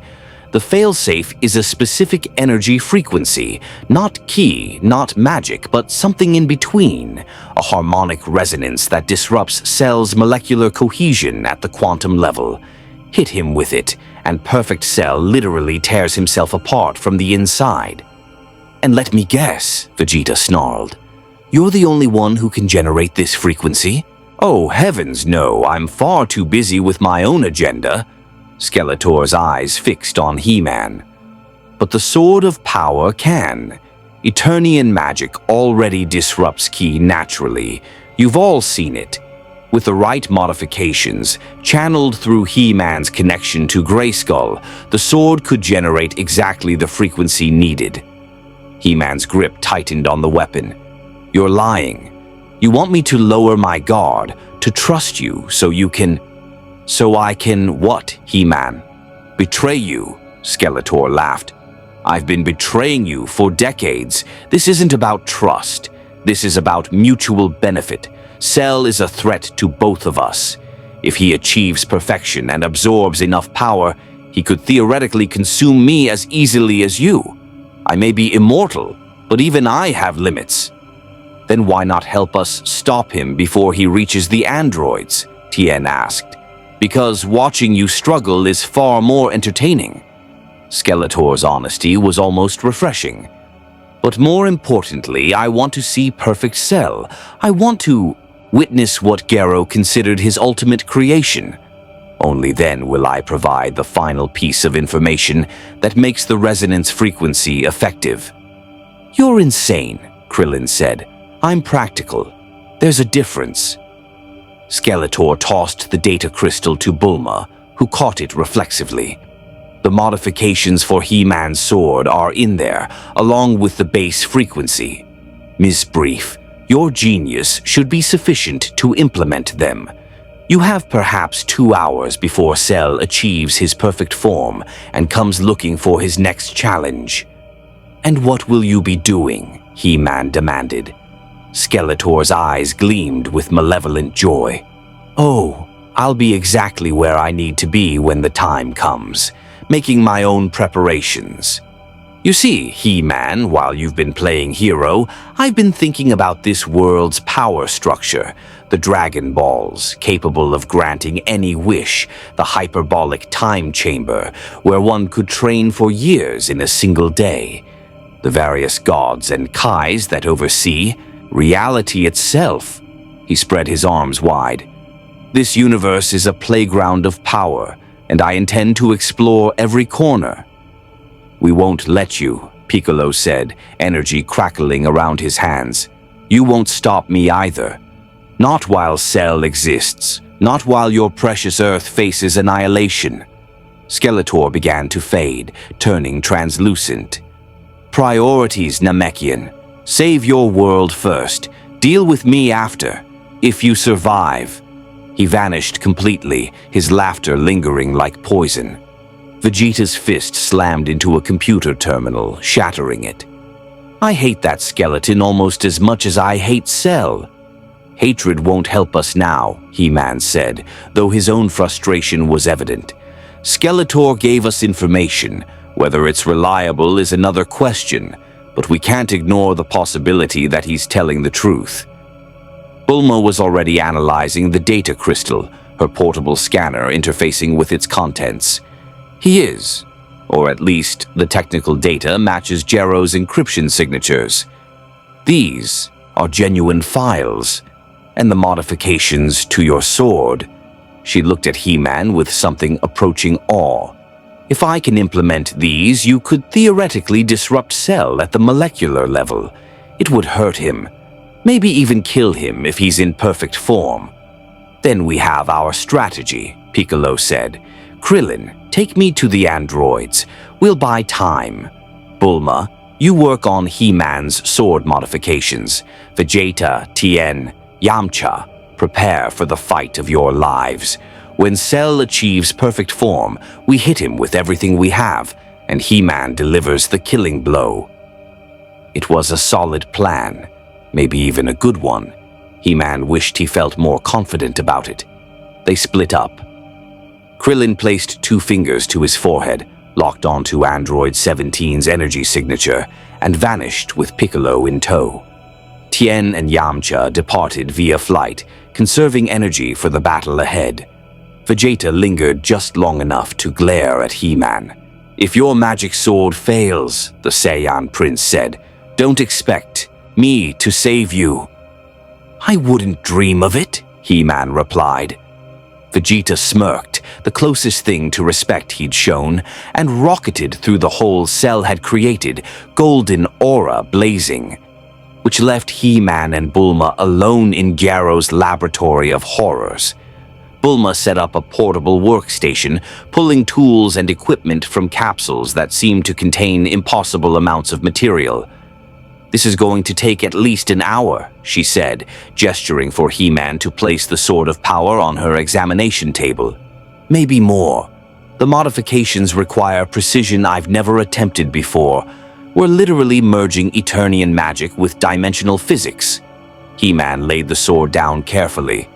Without it, he felt diminished, still enhanced by Grayskull's power, but incomplete, like a part of his soul had been temporarily removed. "While you work," He-Man said, "tell me about Cell. Not his power, but his nature. What drives him beyond programming?" Bulma's hands moved with practiced efficiency as she spoke, assembling a device that would interface with the sword. "That's the thing. I don't think anyone knows. Gyro created him to be the ultimate weapon, but also to evolve, to think, to become more than the sum of his parts. Cell's spent his entire short existence pursuing perfection. But I wonder..." She paused, adjusting a crystalline component. "I wonder if he even knows what he'll do once he achieves it." "That's what I fear most," He-Man admitted. "A being of infinite power with no purpose beyond power itself. In my world, we call such creatures abominations, existences that defy natural order, that corrupt everything they touch simply by being." "Is Skeletor an abomination?" He-Man considered. "No. Skeletor is evil, yes. Cruel, malicious, ambitious. But he's also predictable. He wants power to rule Eternia, to prove himself superior to those who rejected him.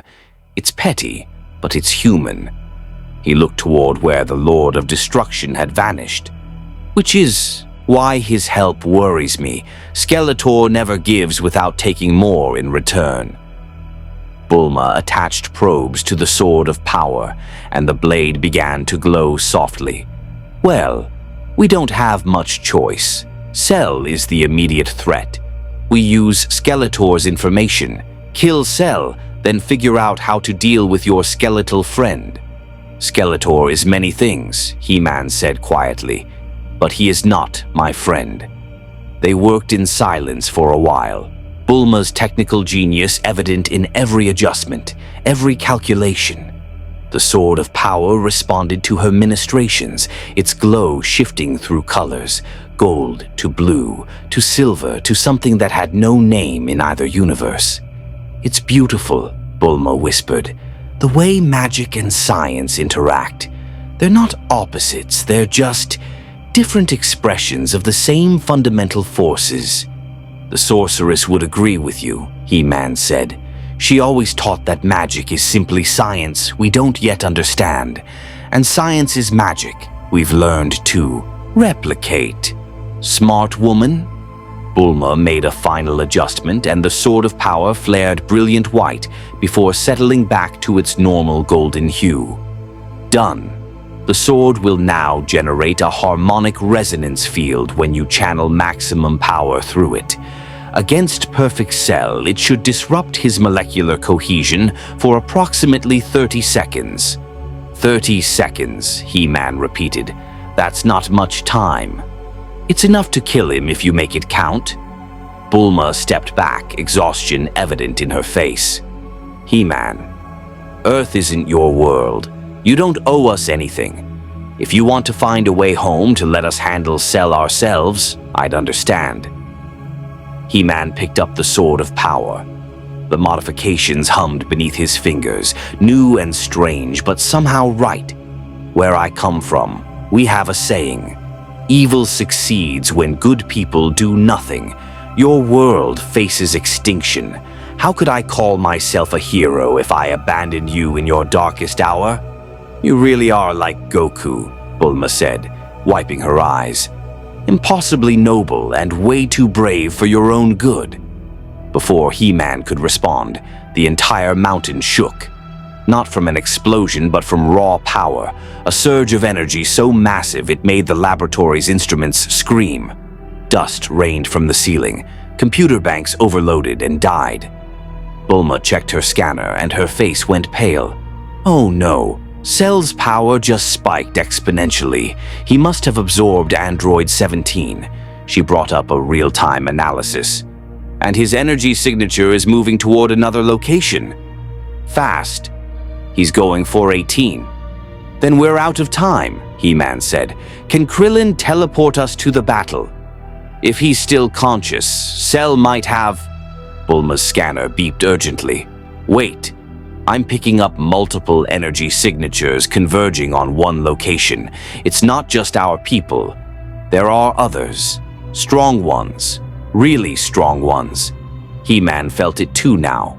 Power that made even Cell's energy seem manageable. Forces that could reshape continents, maybe worlds. What's happening? He asked. Reinforcements, Bulma said, hope and fear mixing in her voice. The cavalry's arriving, but whether they're strong enough to stop Perfect Cell... She didn't finish the sentence. She didn't need to. He-Man knew that in the next hours, the fate of Earth would be decided, and he would stand alongside this world's heroes, sword in hand, channeling the power of Grayskull against an enemy that had no right to exist. Take me there, He-Man said. Wherever Cell is going, whatever's about to happen, I won't let him win. Bulma nodded, pulling out a communication device. Krillin, it's Bulma. We need immediate extraction, and tell everyone else. He-Man's sword is ready. We have a way to kill Perfect Cell. Static crackled over the line, then Krillin's voice, strained and exhausted. Copy that. But Bulma, you need to know. Cell just absorbed 17. He's semi-perfect now, and he's unstoppable. The transmission died. He-Man and Bulma stood in the ruins of Gero's laboratory, surrounded by the mad scientists' failed dreams and dark ambitions. Outside, the world turned, unaware that its existence balanced on the edge of annihilation. But He-Man, champion of Eternia, had faced extinction before, and he would face it again for honor, for duty, and for a world that wasn't his, but desperately needed a hero. Krillin materialized in the laboratory exactly as Bulma's scanner indicated. Cell had begun moving toward Android 18's last known position. The diminutive warrior looked haggard, his GI torn, blood crusting at the corner of his mouth, and his eyes haunted by something he'd witnessed. It was too fast, Krillin said before either He-Man or Bulma could ask. Cell appeared out of nowhere, and before we could react, he'd already caught 17. The android fought back, but Cell's tail, it just opened up and swallowed him whole. He shuddered. Piccolo tried to intervene. Cell swatted him aside like an insect. That's when Cell transformed. His power doubled. No, tripled. Semi-perfect Cell is on another level entirely. He-Man placed a reassuring hand on Krillin's shoulder. You did what you could. Now we finish this. Where is 18? Heading toward an archipelago in the Southern Ocean. She's trying to lose Cell in the islands, but... Krillin's voice dropped. He-Man, I don't think we can win this. Even if your sword works, we'd need to survive long enough to use it. Semi-perfect Cell is faster than Vegeta, stronger than Piccolo, and he's still hunting. Then we don't fight him alone, Bulma interjected. Krillin, grab He-Man and get to the islands. I'll coordinate with whoever else is still combat capable. We throw everything at Cell simultaneously, overwhelm him with targets while He-Man gets in position. It was desperation tactics, but desperate times bred desperate measures. Krillin nodded, extended his hand to He-Man. Hold on. Instant transmission is disorienting if you're not used to it. He-Man gripped the sword of power in one hand, Krillin's shoulder in the other. I've traveled through dimensional rifts. I can handle... The world dissolved. For an instant that felt like eternity, He-Man existed everywhere and nowhere. He could feel the fabric of space itself, the threads connecting all things, the infinite web of energy that bound the universe together. It was similar to Eternia's mystical teleportation, but more raw, more primal. This was Kai manipulation at its purest, becoming energy to travel as energy. Then reality snapped back. They materialized on a tropical island, white sand beach stretching beneath a sky painted with sunset oranges and reds. Under other circumstances, it might have been paradise, but paradise had been corrupted by Cell's presence. The semi-perfect bio-android stood in the center of the beach, having evolved from his previous insectoid form into something more humanoid. He was larger now, his carapace smoother, his features almost regal. The tail remained, but now it seemed more natural, an extension of his being rather than an obvious weapon. And his eyes, they gleamed with intelligence that hadn't existed before, with understanding that went beyond programming. Android 18 stood her ground 20 feet away, blonde hair whipping in the sea breeze, her expression defiant despite the fear He-Man could see in her eyes. Behind her, the ocean stretched endless, nowhere left to run. And surrounding them both, Earth's defenders had assembled. Piccolo hovered above, his body already regenerated from whatever damage Cell had inflicted. Vegeta burned gold at the water's edge, Super Saiyan aura crackling with barely restrained fury. Tien and Yamcha flanked them, energy attacks charged and ready. Even Bulma had somehow gotten herself nearby, piloting a small aircraft at a safe distance, but close enough to monitor the situation. Cell noticed He-Man's arrival and smiled, a gesture that looked more natural on this evolved form. Ah, the interdimensional barbarian. Have you come to philosophize again, He-Man? Or have you finally accepted that words won't stop me? I came to give you one final chance, He-Man said, stepping forward. The Sword of Power hummed with power, its modified resonance capabilities invisible but ready. Cell, you've absorbed Android 17. You've tasted the evolution you sought. But look at yourself. You're still incomplete, still chasing perfection defined by someone else's vision. Spare me the sermon, Cell interrupted, though his tone lacked true venom. I am more now than I was, stronger, faster, more aware. With Android 18, I will achieve my ultimate form and transcend limitations you can't even imagine. And then what? He-Man pressed. You'll be perfect. You'll be the strongest. And you'll be utterly alone with no purpose beyond proving superiority no one debates. Cell's expression flickered, something that might have been doubt crossing his refined features. You can't understand. You were born with your power, gifted by magic and destiny. I was created, designed. Purpose isn't a luxury I have, it's the only thing I have. Then choose a new purpose, He-Man said. You possess intelligence beyond most beings I've encountered. Use it for something besides destruction. Your creator is dead. His vision doesn't have to be yours.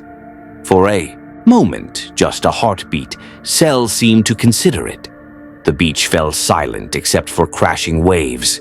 Even Vegeta's aura quieted, sensing something profound in the exchange. Then Cell's eyes hardened. No, I've come too far, sacrificed too much. I will achieve perfection, He-Man. If that makes me a monster in your eyes, so be it. But I will not abandon my purpose when I'm this close. He moved. Semi-perfect Cell's speed surpassed anything He-Man had encountered. One instant, the bio-android stood motionless. The next, his fist was millimeters from Android 18's face. But He-Man had anticipated this, had positioned himself strategically. The Sword of Power intercepted Cell's strike, Eternian magic clashing with bio-android power. Everyone now! Piccolo's voice cut through the moment. The Z-Fighters attacked as one. Piccolo's special beam cannon spiraled towards Cell's back. Vegeta's Big Bang attack came from the side, a massive sphere of destructive ki. Tien's Tri-Beam rained down from above. Yamcha's spirit ball weaved through the chaos. Krillin's destructo disc sliced through the air, its edge capable of cutting anything. Cell's response was terrifying in its efficiency. He deflected He-Man's sword with one hand, while simultaneously creating a barrier of Kai that dispersed Piccolo's attack. His tail whipped around, catching Vegeta's Big Bang attack and redirecting it skyward where it detonated harmlessly. He dodged Tien's tri-beam with minimal movement, caught Yamcha's spirit ball and absorbed its energy, then shattered Krillin's destructo disc with a precise energy blast, all in the span of 3 seconds. Impressive coordination, Cell acknowledged, but insufficient. I've already analyzed your attack patterns, your power levels, your strategies. Android 17's integration gave me access to tactical databases I didn't possess before. You cannot surprise me.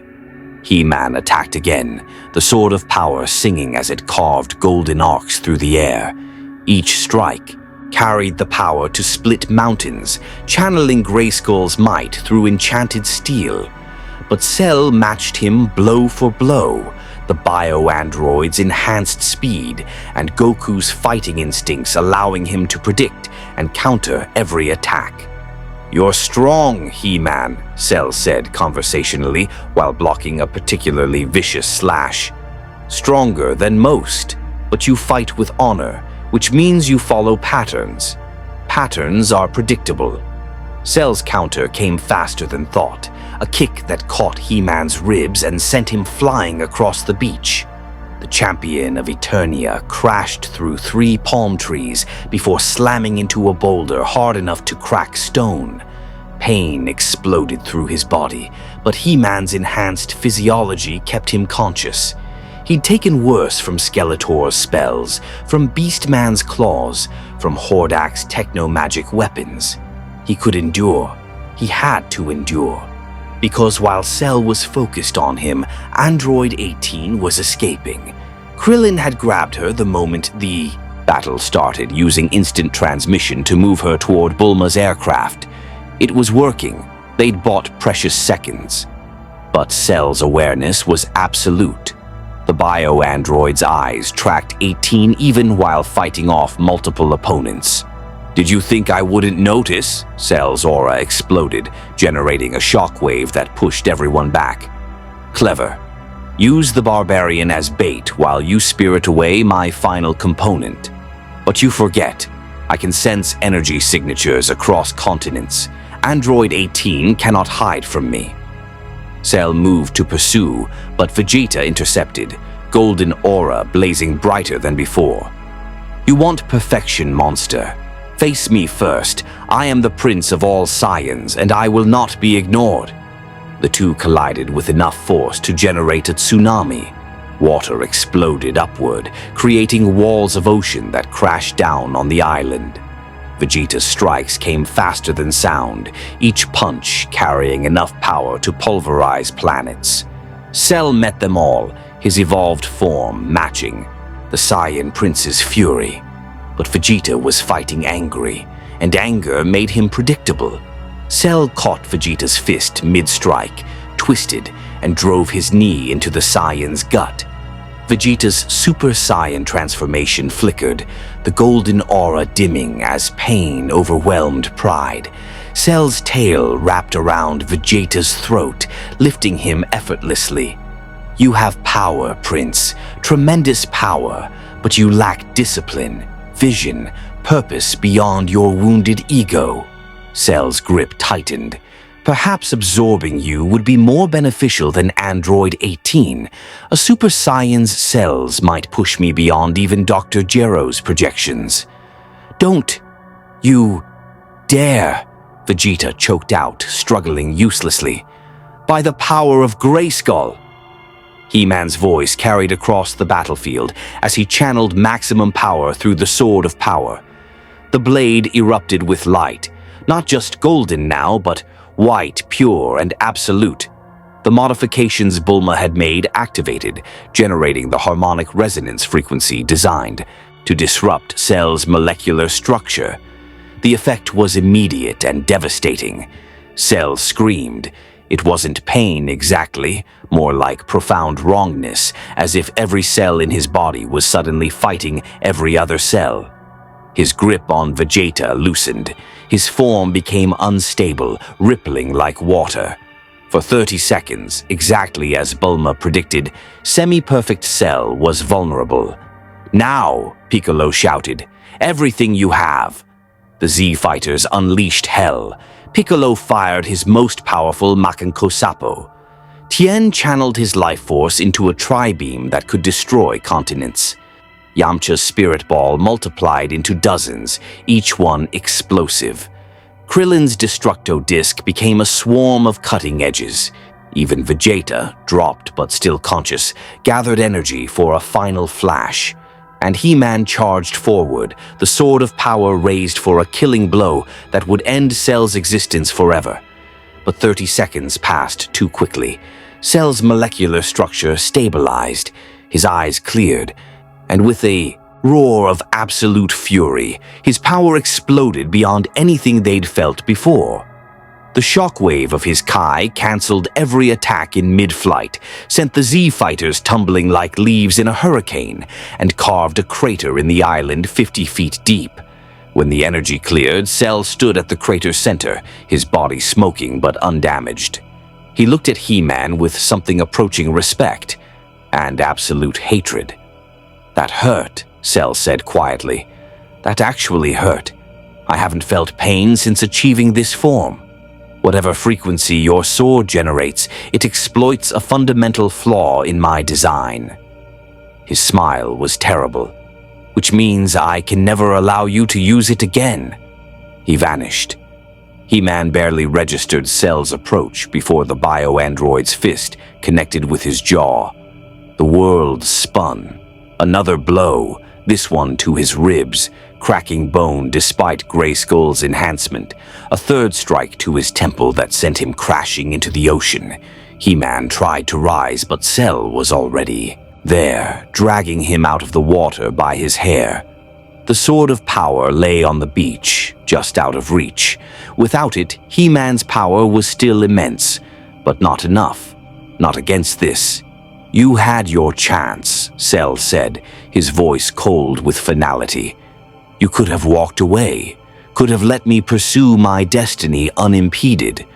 But you chose to interfere, to wound me, to treat me like some common villain you could defeat with speeches and magic swords."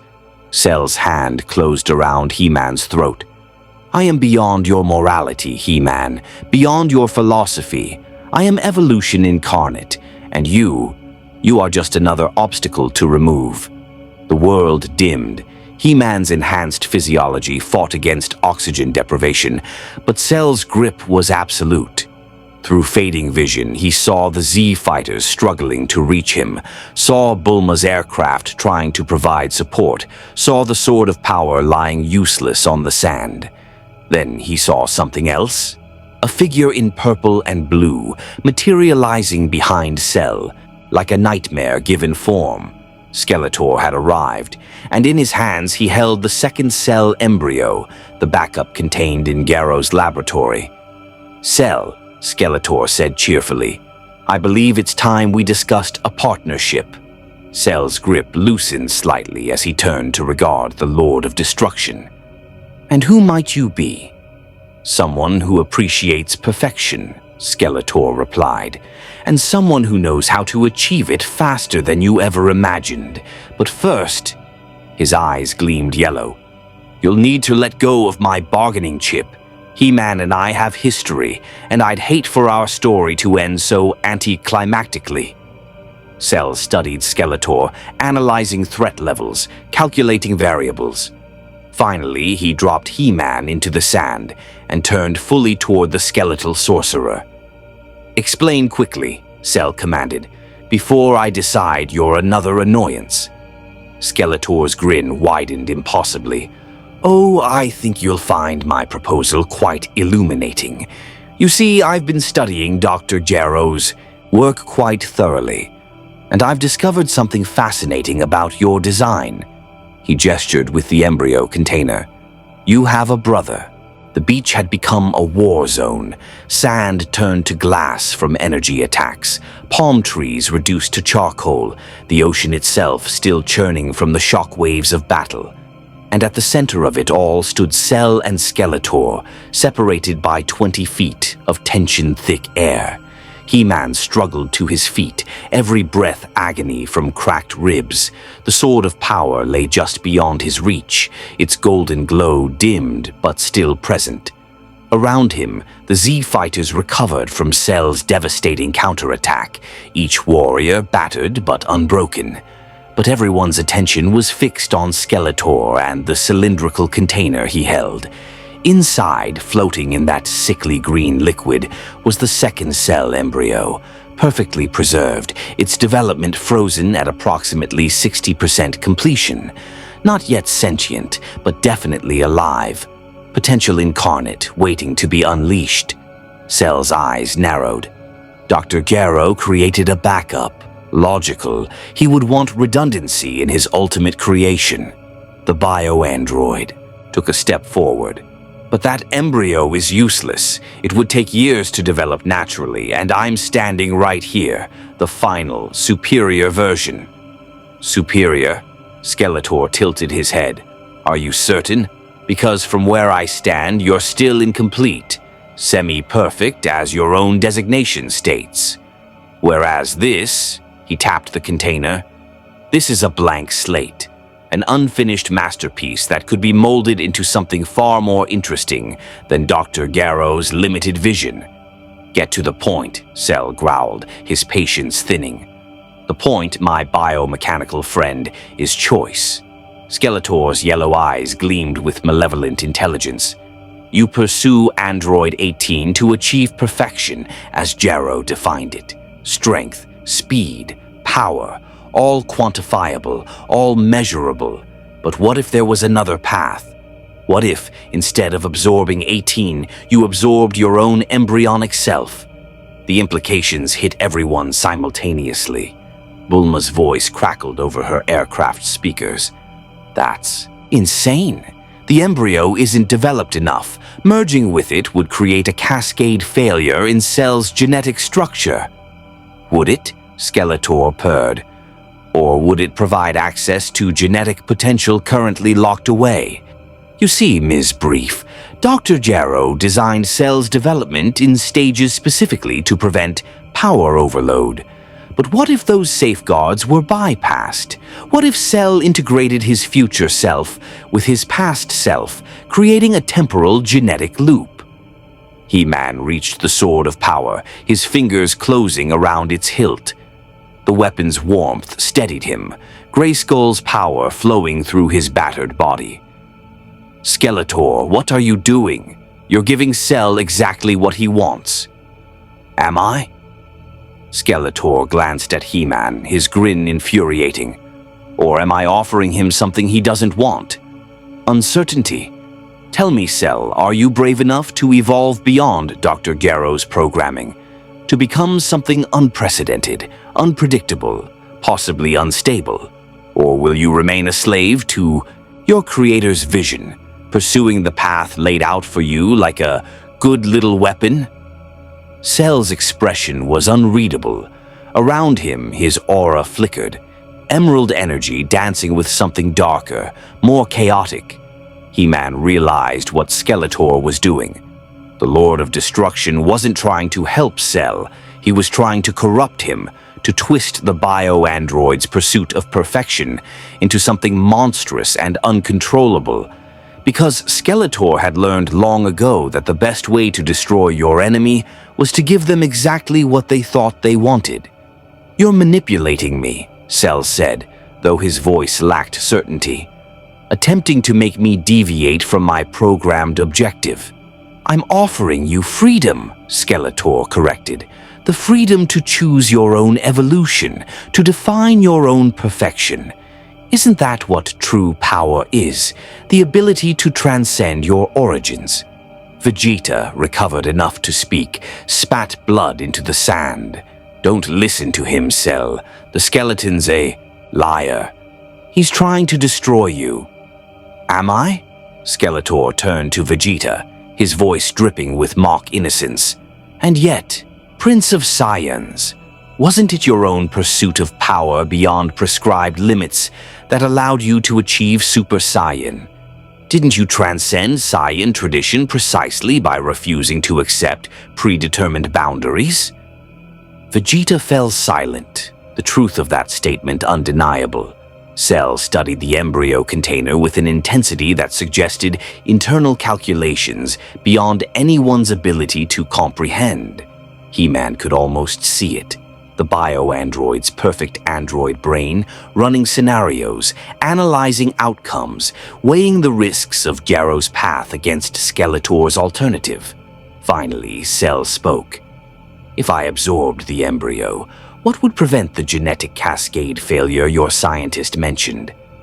"This." Skeletor withdrew a vial from his robes, dark purple liquid that seemed to writhe within its container. "Distilled essence of temporal magic, harvested from Eternia's time corridor. It stabilizes paradoxes, allows incompatible realities to coexist. One dose introduced into the embryo before absorption, and the genetic merger would be manageable." "Manageable," Cell repeated. "Not perfect." "Perfection is boring," Skeletor said dismissively. "Perfection is static. What I'm offering is continuous evolution, the ability to grow beyond even your own expectations. Isn't that more appealing than becoming what Garro predicted?" He-Man saw it then, the trap within the trap. Skeletor wasn't just trying to corrupt Cell, he was trying to make Cell unstable enough that the bio-android would either destroy himself or become so powerful that he'd eliminate everyone, including Skeletor's competition for this universe's resources. Either outcome served the Lord of Destruction's interests, but saying so would only make Skeletor more credible in Cell's eyes. The bio-android had already proven susceptible to philosophical manipulation. Direct warnings would be dismissed as predictable heroism. He-Man needed a different approach. "Cell," He-Man said, his voice carrying despite his injuries. "Answer me one question.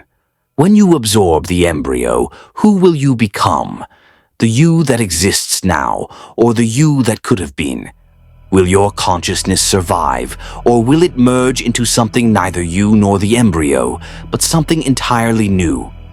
Cell's head snapped toward He-Man. For the first time, genuine uncertainty showed in those perfect eyes. "I hadn't considered that variable." "Of course you hadn't," He-Man continued, taking a careful step forward. "Because Skeletor knows that question has no answer. He's gambling with your existence, Cell. Not offering evolution, offering annihilation dressed as transcendence." "Lies," Skeletor hissed, his jovial facade cracking slightly. "He-Man fears what you could become, Cell. Fears power that could challenge even his precious Grayskull. Don't let his cowardice infect your ambition." "I'm not afraid of Cell's power," He-Man said firmly. "I'm concerned for his existence, because Skeletor has used this exact strategy before. On Eternia, he once offered King Randor a way to become more than mortal. The spell would have given my king tremendous power, while erasing everything that made him who he was. Randor refused. The strength to remain yourself is sometimes greater than the strength to become something else." Cell's tail swayed slowly, betraying inner turmoil. Around them, the Z-fighters remained tensed, ready to attack, but uncertain who the real enemy was in this moment, Cell or Skeletor, or the terrible choice between them. Then Android 18's voice cut through the tension. "Cell." Everyone turned. The android stood at the waterline, having returned from where Krillin had evacuated her. Her expression was unreadable, but her posture suggested neither surrender nor defiance. Just weariness. "If you're going to absorb something," 18 said quietly, "absorb me. Complete. Your evolution the way you were designed. Don't let that skeleton twist you into something even you won't recognize." 18, no! Krillin moved toward her, but Piccolo held him back. Cell looked at Android 18 with something that might have been gratitude, or perhaps sorrow. Why would you offer this? You've spent hours fleeing from me. Because I'm tired, 18 admitted. Tired of running, tired of being a weapon, tired of existing just to be hunted or used. If my absorption gives you what you need, then at least my existence meant something. Better that than becoming part of whatever abomination that skeleton is trying to create. She was lying. He-Man could see it in the micro-expressions she tried to hide, the slight tension in her shoulders. Android 18 wasn't surrendering. She was buying time or setting up something. But what? Cell seemed to believe her, though. Or perhaps he simply wanted to believe. Your sacrifice would be noted, Android 18. When I achieve perfect form, I will. Remember that you came willingly in the end. He turned back to Skeletor. I decline your offer, sorcerer. I will pursue perfection as Dr. Gero designed, not as you manipulate. Take your embryo and your schemes elsewhere. For just an instant, rage flashed across Skeletor's skeletal features, pure, undiluted fury at having his manipulation rejected. But then the mask returned, the jovial malevolence. Pity, Skeletor said. I had such hopes for what you might become, but very well, pursue your boring, predictable destiny. He hugged the embryo container closer. I'll find another use for this little gem. Perhaps I'll accelerate its development myself, create my own perfect cell. One with fewer scruples about accepting helpful suggestions. You'll do nothing of the sort, Piccolo declared, energy crackling around his hands. Whatever that embryo becomes, it's not leaving this island in your possession. Bold words, Namekian. But you're exhausted, injured, and facing both me and Cell. Poor odds, even for Earth's defenders.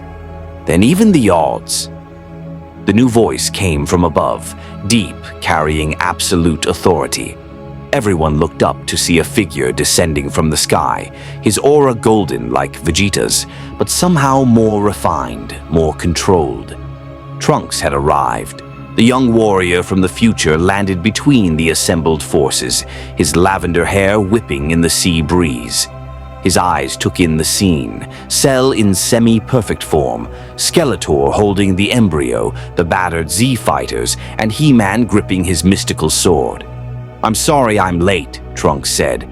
Mother sent me a message about the situation. If Cell's already absorbed 17. His expression hardened. Then we need to stop him here, before 18 is consumed and perfect Cell emerges. Another Super Saiyan, Cell observed. How delightful. The universe truly is generous today. So many powerful beings, all gathered in one location. It's almost as if fate wants me to succeed. Fate has nothing to do with it, Trunks said, powering up. His golden aura matched Vegeta's in intensity, but lacked the wild fury. This was controlled power, disciplined strength. I came from a future where you achieved perfection, Cell.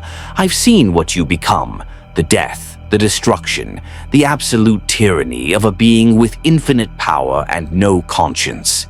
Fascinating, Cell said. And yet you failed to prevent my creation in this timeline, failed to protect Android 17. Will you fail to save 18 as well? We'll see. What happened next occurred in seconds that felt like hours. Skeletor, realizing the odds had turned against him, began a teleportation spell. But He-Man had anticipated this. The Lord of Destruction always had an escape plan.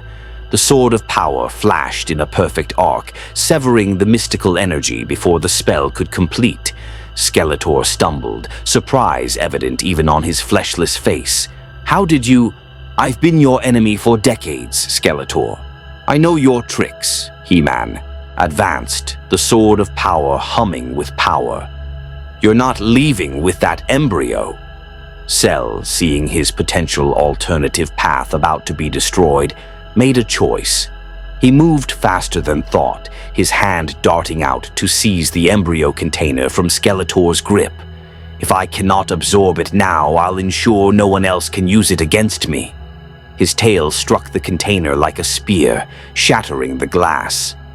Green liquid splashed across the sand. The embryo began to disintegrate immediately, unable to survive outside its preservation medium. But in those final seconds before dissolution, something impossible happened. The embryo's eyes opened. It looked at Cell with perfect awareness, despite having an underdeveloped brain. It smiled, an expression of recognition, of understanding, perhaps even of greeting, as if the embryo knew exactly what Cell was, what he would become. Then it died, cellular structure collapsing without the supporting fluid. Cell stood frozen, staring at the dissolving remains of his potential second self. His expression was unreadable, but He-Man sensed something profound had occurred, a meeting between present and possibility, between what was and what might have been. "Well," Skeletor said, breaking the silence, "that was unexpectedly philosophical. A life glimpsing its own future before dying. Tragic, really, if one were inclined towards sentiment." "Enough," Vegeta snarled, golden aura flaring. "Skull Face, you've manipulated your last battle. Time to die." But Skeletor was already fading, turning translucent despite He-Man's earlier disruption. "Sorry, Prince, but I've accomplished what I came for. Not my original goal, admittedly, but something better. I've shown Cell his own mortality, that he could be destroyed, replaced, surpassed. That seed of doubt will grow, and when it does..." His yellow eyes found He-Man. "I'll be waiting." He vanished completely, leaving only echoing laughter. Cell remained motionless, staring at the spot where the embryo had died. His aura had dimmed, his power fluctuating. Around him, the Z-fighters prepared for attack, but He-Man held up a hand. "Wait! Wait!" Vegeta was incredulous. "The monster's vulnerable. We attack now." "No," He-Man said quietly. "Something's changed." He was right. Cell's head lifted slowly, and when he spoke, his voice carried weight it hadn't possessed before. "I saw myself die, not as a philosophical concept, but as lived reality. That embryo was me, an earlier version, yes, but fundamentally identical, and it died so easily, so quickly." "All things die, Cell," Piccolo said carefully, "even beings designed for perfection." "Yes," Cell agreed. "They do, which means perfection itself is temporary, a state to be achieved and then..." "What? Maintained? Defended? Eventually lost?" He looked at Android 18, who still stood at the waterline. "If I absorb you and achieve perfect form, I won't be eternal. I'll simply be strong. For however long strong lasts." Android 18 met his gaze. "So what now? You let me go? Abandon your programming?" "No." Cell's power surged back, emerald aura blazing brighter than before. "I pursue perfection precisely because it's temporary, because it means something only if it can be lost. Dr. Garo gave me purpose, but Skeletor and He-Man showed me meaning." He moved toward Android 18, his speed absolute. Trunks tried to intercept, but Cell was already there, tail opening, ready to absorb. But he stopped. 1 inch from Android 18, Cell stopped. "Not today," he said quietly. "I will achieve perfection, but not like this. Not because some skeleton manipulated me into it, or because heroes tried to prevent it. When I absorb you, Android 18, it will be because I've earned it. Through power demonstrated, through victory claimed, through proving beyond doubt that I deserve perfection." He stepped back. "I'm giving you a week," Cell announced to everyone. 7 days. Train, prepare, gather whatever allies you can find. Then we fight, all of you against me. If you win, Android 18 remains free, and I accept destruction. If I win..." His smile was terrible. I take what's mine." "You're serious," Trunks said, disbelief evident. "You're giving us time to prepare?" "I'm giving myself time to anticipate," Cell corrected, "to savor the challenge ahead. Perfection achieved through struggle is sweeter than perfection handed to me. Dr. Garrow understood power, but He-Man taught me something more important." His eyes found the champion of Eternia. "He taught me that meaning matters more than might." Cell's aura exploded one final time, and then he was gone, rocketing into the sky faster than anyone could follow, his energy signature fading as he put distance between himself and the island. For several seconds, nobody moved. The revelation that Cell had just willingly postponed his own evolution was too unprecedented to process immediately. Finally, Krillin spoke what everyone was thinking. Did that actually just happen? "He's bluffing," Vegeta said, though his voice lacked conviction. "Setting a trap." "No," He-Man said, resheathing the sword of power. "He's not. Cell is many things, but in this moment he was genuine. He wants to earn his perfection, not stumble into it." Bulma's aircraft landed nearby, and the scientist emerged, her scanner still running analyses. 7 days. That's not much time to figure out how to beat perfect Cell. "Then we use every second," Trunks said. "Hyperbolic time chamber. Whoever's willing can train for 2 years while only a day passes outside. We push ourselves beyond current limits. And we implement He-Man sword modifications," Piccolo added. "That harmonic resonance hurt semi-perfect Cell badly. Against perfect Cell, it might be lethal if we can land the blow." Plans formed, strategies emerged, hope kindled against impossible odds. Earth's defenders had been given a reprieve, and they wouldn't waste it. But as the sun set over the battle-scarred island, He-Man felt Skeletor's presence lingering like poison. The Lord of Destruction had lost this particular gambit, yes, but he'd accomplished something perhaps more valuable. He'd introduced uncertainty into Cell's existence, planted seeds of doubt that would grow into questions no amount of power could answer. And somewhere in the vast universe, Skeletor was already planning his next move. He-Man looked at the Sword of Power, at the modifications Bulma had made, at the warriors around him who fought for a world not his own. 7 days until the final battle. 7 days to prepare for an enemy who sought perfection. 7 days to prove that heroism mattered more than power. He-Man, champion of Eternia, had faced extinction before, but never like this. Never with so much hanging in the balance. The real war was about to begin. 6 days had passed. The hyperbolic time chamber within Kami's lookout had seen warriors push themselves beyond mortal limits. Vegeta and Trunks had emerged first, their power amplified to levels that made the Earth tremble when they powered up. Piccolo had fused with another Namekian, his strength now rivaling the Super Saiyans. Even Krillin, Tien, and Yamcha had trained beyond their previous peaks, knowing that survival demanded everything. But He-Man's preparation had taken a different path. While the Z-Fighters honed their ki and combat techniques, He-Man had worked with Bulma to perfect the Sword of Power's resonance capabilities.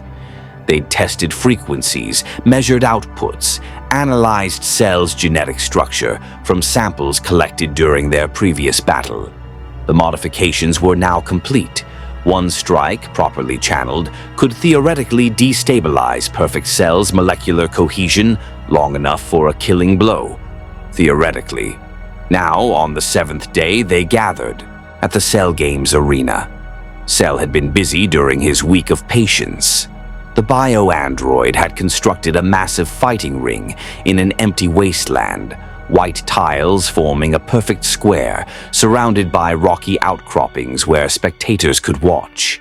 Television crews had arrived, despite Bulma's protests. Cell wanted an audience for his perfection. He wanted the world to witness. He-Man stood at the arena's edge, the sword of power strapped to his back. Around him, Earth's defenders made final preparations. Vegeta's arms were crossed, his Super Saiyan aura barely contained. Trunks checked his sword, a weapon almost as iconic as He-Man's, forged in a future that might never exist. Piccolo meditated, his power flowing in controlled waves.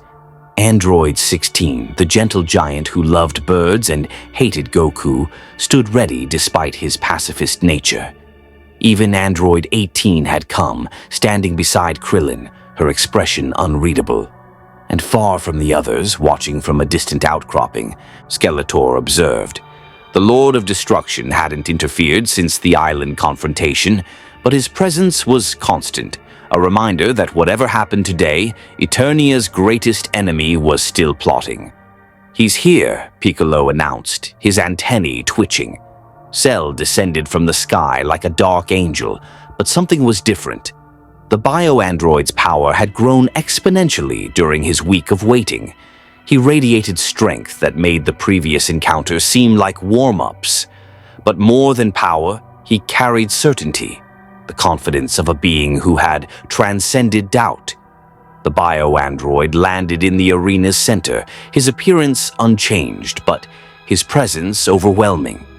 When he spoke, his voice carried across the wasteland, amplified by technology he'd integrated into the arena itself. "Welcome, warriors of Earth, and welcome, He-Man of Eternia." Cell's smile was almost genuine. "7 days ago, I promised you time to prepare. I hope you used it wisely, because today, I claim what's mine. Today, I achieve perfection." "You'll have to earn it," Vegeta said, stepping into the ring.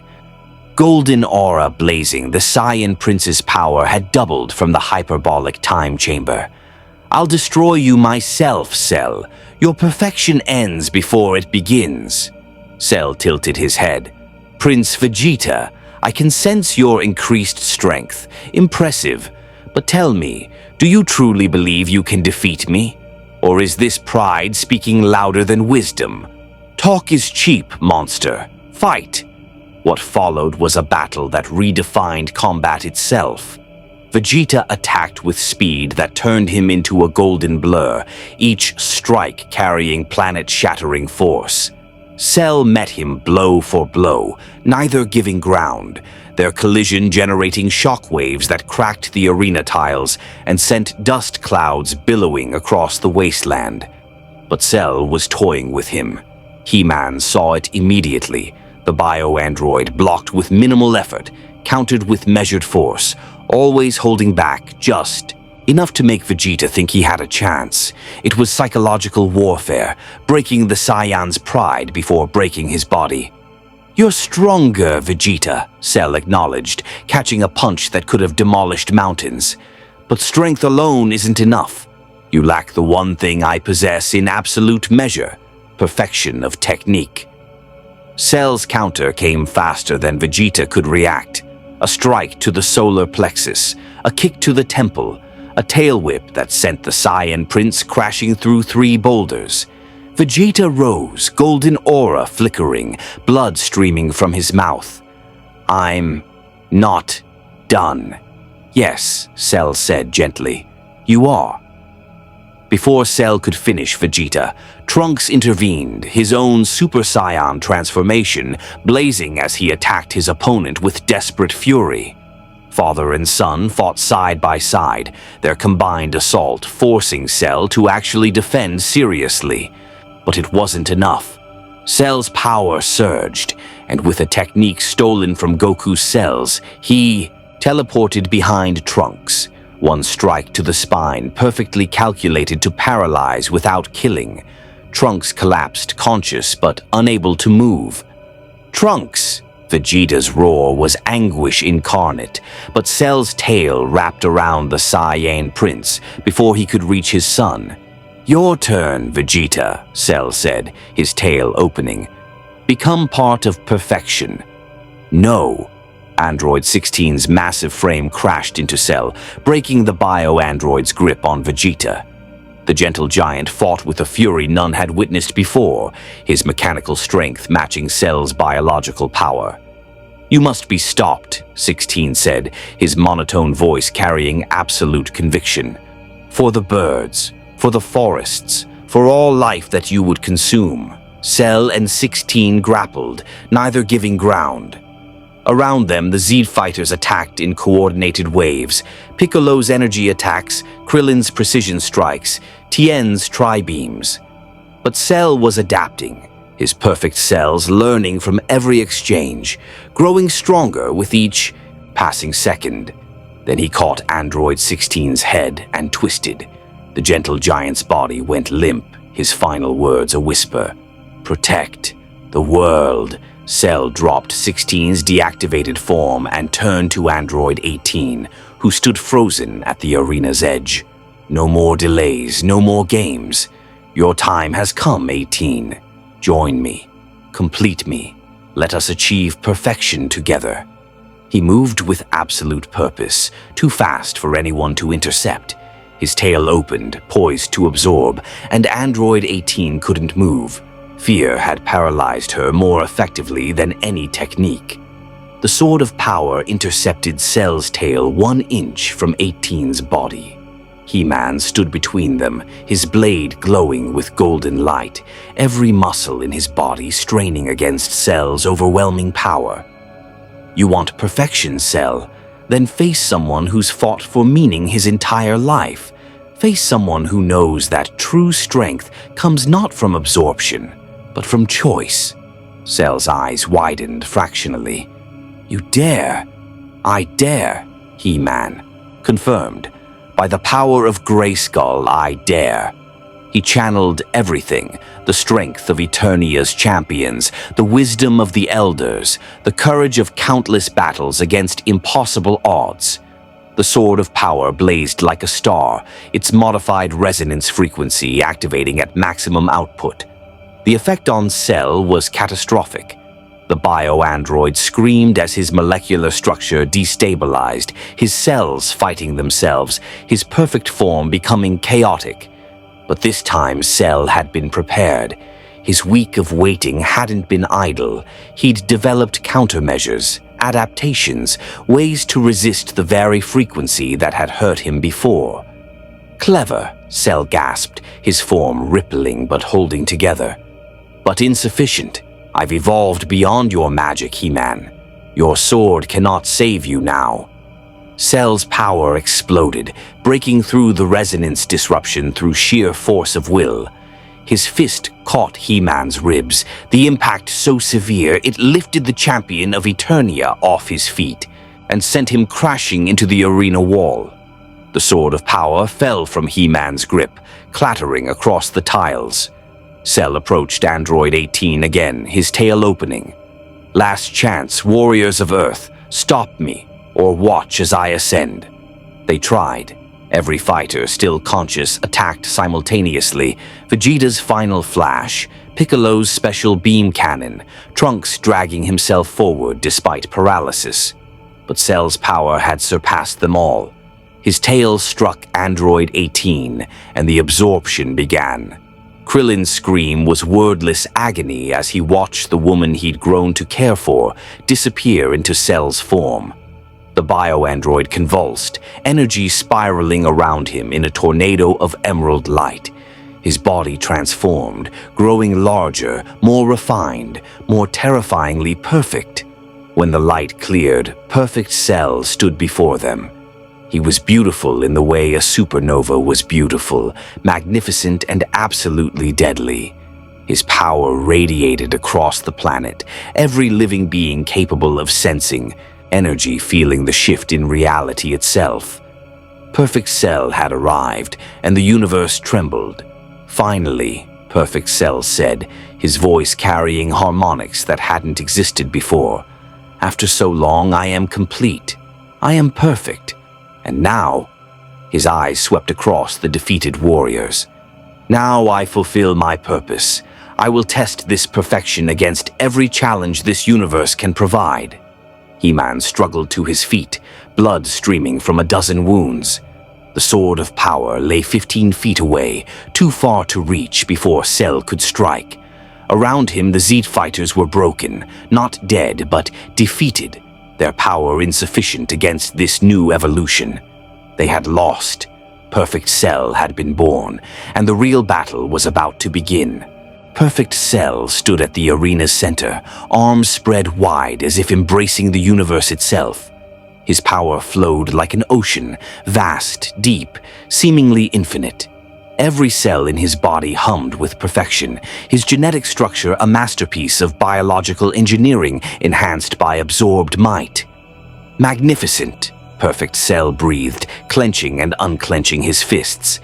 Every technique, every ability, every warrior's skill, all perfectly integrated. I can feel Goku's instincts, Vegeta's pride, Piccolo's cunning, Frieza's cruelty, all harmonized into something greater than their sum. He-Man retrieved the Sword of Power, its weight familiar despite his exhaustion. The blade still hummed with power, but the resonance frequency that had disrupted semi-perfect Cell seemed useless now. Perfect Cell's molecular structure was too stable, too refined. The weapon that should have been Cell's death now felt inadequate, but He-Man had faced impossible odds before. On Eternia, he'd stood alone against Hordak's entire army. He'd battled Skeletor when the villain possessed the power of Grayskull itself. He'd defended Castle Grayskull against the Snake Men when every other master had fallen. He would not surrender now. Cell, He-Man said, his voice carrying despite his injuries, "You've achieved what you sought. You are perfect. Now prove it means something. Fight me." One warrior to another. No tricks, no absorption, no destroying the planet if you lose. Just skill against skill, will against will. Perfect Cell's smile was radiant and terrible. "You challenge me. Even now, broken and bleeding, you think you can stand against perfection." "I don't have to defeat you," He-Man replied, stepping into the arena despite his battered body. "I just have to prove that perfection isn't the same as invincibility, that even you can be challenged." Around the arena, the Zed fighters watched. Vegeta, pride crushed, but eyes burning with something like respect for the barbarian's courage. Piccolo, calculating odds that looked impossible. Krillin, tears still fresh from 18's absorption, but hope kindling in his chest. Trunks, dragging himself upright despite paralysis, because witnessing this mattered. And far above, on his distant outcropping, Skeletor leaned forward with interest. Perfect Cell considered He-Man's challenge, his perfect mind processing variables, outcomes, possibilities. Finally, he nodded. "Very well, I accept. Not because I fear you, but because defeating the interdimensional warrior who dared lecture me about meaning will complete my ascension.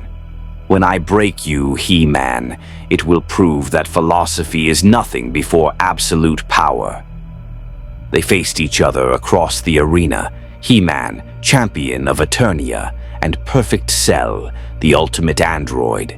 Then they moved. The collision generated a shockwave that shattered every remaining camera, that sent spectators fleeing, that carved cracks across the arena's indestructible tiles.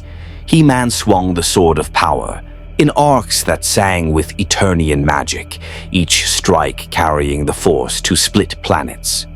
Perfect Cell matched him with bare hands, his perfect technique deflecting, blocking, countering with mechanical precision married to warrior's instinct. "Impressive," Perfect Cell admitted, catching the sword's blade between his palms. "Your strength rivals my own, but strength without perfection is just flailing in the dark." He twisted, and He-Man's grip nearly broke. But the champion of Eternia had fought Skeletor's treachery too many times to fall for simple disarms. He released his left hand, using the momentum to spin and drive his elbow into Perfect Cell's face. The bio-android's head snapped back, not from pain, but from surprise. Something had actually struck him cleanly. Perhaps, He-Man said, perfection makes you predictable. What followed was a battle that transcended physical combat. It became a philosophical argument conducted in violence. He-Man's unpredictability against Perfect Cell's technique, honor against pride, meaning against power. They carved a path of destruction across the arena and beyond, their fight ranging across the wasteland. Perfect Cell demonstrated every technique he'd absorbed. Goku's Kamehameha, blazing blue destruction that He-Man barely deflected with the Sword of Power. Vegeta's Big Bang attack, explosive spheres that He-Man had to dodge and counter simultaneously. Piccolo's regeneration, allowing Perfect Cell to recover from injuries that would kill normal beings. Frieza's Death Beam, precise and lethal, forcing He-Man to stay constantly mobile. But He-Man had something Perfect Cell didn't: experience fighting opponents who adapted and evolved. Skeletor had forced He-Man to develop unpredictability, to fight without patterns, to make every exchange unique. Where Perfect Cell's perfection created consistency, He-Man's heroism created chaos. And chaos was anathema to perfection. He-Man landed a strike that drew actual blood from Perfect Cell's cheek, another that cracked one of the bio-android's ribs, a third that, for just an instant, made Perfect Cell's perfect confidence flicker. How? Perfect Cell demanded, blocking a strike that should have been impossible to predict. My combat algorithm should anticipate every move, yet you remain unpredictable, imperfect. How does imperfection challenge perfection? Because, He-Man said, pressing his advantage, perfection is static. It cannot grow, cannot change, cannot adapt beyond its design. But imperfection. He drove the Sword of Power forward, forcing Perfect Cell to dodge. Imperfection strives, learns, becomes. For the first time since achieving his perfect form, doubt crossed Perfect Cell's face. Then Skeletor's voice echoed across the battlefield. Well said, He-Man, but you've forgotten something crucial. The Lord of Destruction materialized at the arena's edge, the Havoc Staff crackling with dark energy. While you were giving your inspirational speeches and fighting impossible battles, I've been busy. Skeletor thrust his staff skyward, and reality screamed. A portal tore open above the arena, not to another dimension, but to Garrow's destroyed laboratory. And through that portal came something impossible: data streams, pure information given physical form by Skeletor's magic, all flowing directly into Perfect Cell's body. The backup files, Bulma's voice crackled over emergency communications. Skeletor's downloading everything Jarrow knew about dimensional rifts directly into Cell's genetic memory. Perfect Cell convulsed as knowledge flooded his mind.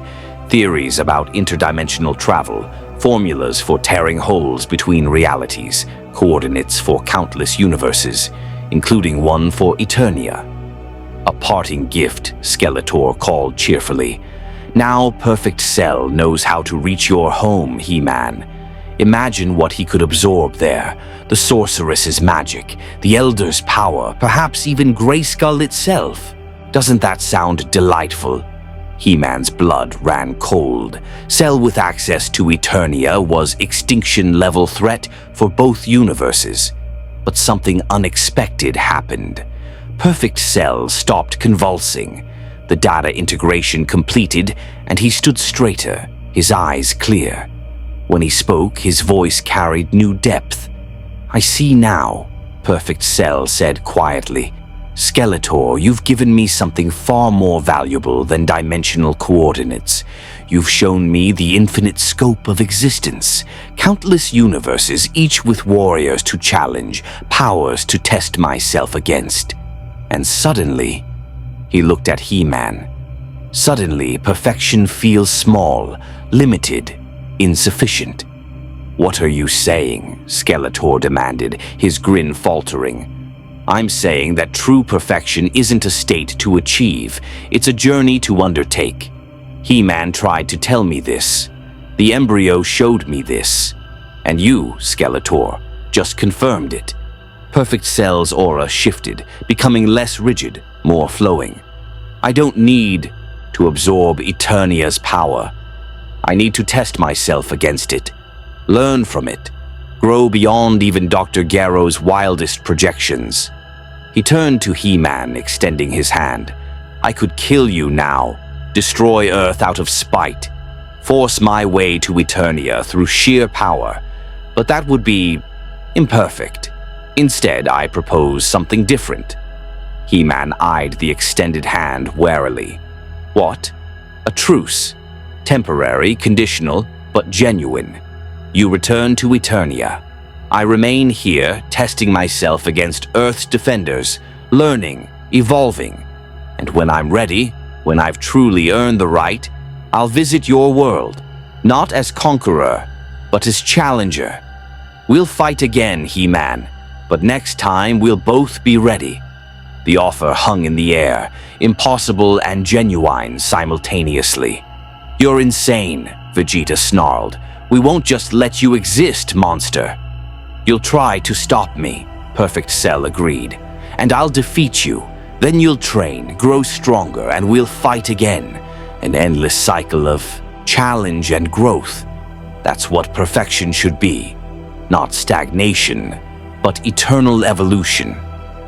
He-Man studied Perfect Cell's eyes, seeing something he never expected to find there. Honesty. The bio-android had transcended his programming, had become something neither Garrow nor Skeletor could have predicted. A being who sought meaning through conflict. I accept your truce, He-Man said, not taking the extended hand but nodding acknowledgement. But know this, Cell. If you harm innocent lives, if you destroy rather than challenge, I will find a way back to this universe, and I will stop you. I'd expect nothing less. Perfect Cell's aura blazed once more, and he rose into the air. Warriors of Earth, you have 7 days to recover. Then we resume our games. He-Man, the dimensional rift Skeletor created, remains open for exactly 1 hour. I suggest you use it. He flew away, his laughter, genuine amusement rather than malice, echoing across the wasteland. Skeletor watched Perfect Cell depart, his skeletal features unreadable. Then he began laughing, cackling so hard that reality itself seemed to vibrate with his mirth. Perfect, perfect. The Lord of Destruction doubled over. I tried to create a weapon, and instead I created a philosopher warrior. This is the best failure I've ever orchestrated. Skeletor, He-Man said, approaching his nemesis. Why? Why what, He-Man?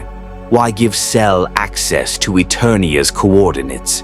Why help your enemies? Why continue existing when my schemes fail constantly? Skeletor's eyes gleamed with malevolent joy. Because I learned something from you today. You don't need to win to succeed. You just need to change the game. The Lord of Destruction began fading, returning through the dimensional rift. See you at home, He-Man. I have so many new ideas now. This universe has been educational. He vanished, his laughter lingering like poison. He-Man stood alone in the devastated arena, surrounded by Earth's defenders. Around him, warriors picked themselves up, assessed injuries, began the long process of recovery. They'd survived, barely, but survival counted. Bulma approached, her scanner showing the dimensional rift's remaining time. 43 minutes until it closes. If you're going home, it has to be now. He-Man looked at the rift, then at the warriors around him. Vegeta, pride wounded but already planning how to surpass Perfect Cell. Piccolo, wise and calculating, seeing opportunities in the truce. Krillin, grieving 18 but alive to fight another day. Trunks, his future uncertain, but his resolve unbroken. These weren't his people. This wasn't his world. But they were heroes, and heroes recognized each other across any distance. Thank you, He-Man said simply, for allowing me to fight alongside you, for teaching me that heroism takes infinite forms, for showing me that even manufactured beings can choose their own meaning. Thank you for keeping Cell talking long enough for us to survive, Piccolo replied. Your philosophy might have saved Earth more than our punches did. He-Man approached the rift, the sword of power secured on his back. The portal showed glimpses of Eternia beyond, green forests, stone castles, the familiar landscapes of home. He could see Castle Grayskull in the distance, its drawbridge open, welcoming. But before stepping through, he turned back one final time. When Perfect Cell comes to Eternia, and he will come, we'll be ready. And perhaps we'll teach him the final lesson about perfection, that it's unattainable because it's unnecessary. Excellence, growth, meaning. Those are the true goals worth pursuing. He-Man stepped into the rift, golden light swallowing him, carrying him home. The portal collapsed 30 seconds later, severing the connection between universes. In the Wasteland arena, Earth's defenders faced an uncertain future. Perfect Cell existed, a living challenge that would push them to their limits. Skeletor had escaped back to his universe, undoubtedly planning new schemes. The cost had been immense, 16 destroyed, 18 absorbed, countless injuries. But they'd survived, and survival meant hope. Vegeta powered down, his golden aura fading. The barbarian was right about one thing. We need to grow stronger. Cell wants evolution through challenge. Fine, we'll give him a challenge that destroys him. Agreed, Piccolo said, but next time we fight smarter. Cell's perfection has weaknesses. We saw He-Man exploit them. We can too. Above them, the sun set over a world that had escaped extinction by the narrowest margin. Tomorrow would bring new challenges, new battles, new growth. But today they'd proven something important, that imperfect heroes could challenge perfect villains. And sometimes that was enough. He-Man materialized in Eternia's throne room, the sword of power still humming with residual energy from the battle. The familiar stone walls, the ancient tapestries, the comforting scent of home, all rushed back in a wave of relief. He released his transformation, golden light fading as Prince Adam returned. The sorceress appeared in a flash of mystical energy, her expression a mix of relief and concern. Adam, you've returned. I sensed dimensional disturbances of catastrophic magnitude. What happened? Adam collapsed into the throne, exhaustion crashing over him now that adrenaline had faded. I pursued Skeletor into another universe, one where power operates on scales that dwarf even our greatest battles. I fought alongside heroes who treated planet-destroying energy attacks as common techniques. He told her everything: Cell, the androids, Perfect Cell's birth, the temporary truce. When he finished, the sorceress's expression was grave. And Skeletor? Already returned. Probably planning his next scheme using whatever knowledge he gained from that universe's technology. Adam sighed. But something changed, sorceress. I learned that heroism isn't about having the strongest power. It's about making the right choices with whatever power you possess. A lesson you've always known, but perhaps needed to see, demonstrated by others, the sorceress observed gently. And this Perfect Cell, do you truly believe he'll honor the truce? Yes. Not because he's good, but because he's evolved beyond simple villainy. He's become something else, a being who seeks meaning through challenge. When he comes to Eternia, and he will come, we'll face him together. Adam stood, transformation washing over him once more, becoming He-Man. But until then, we prepare, train, grow, because Cell taught me something important too. What's that?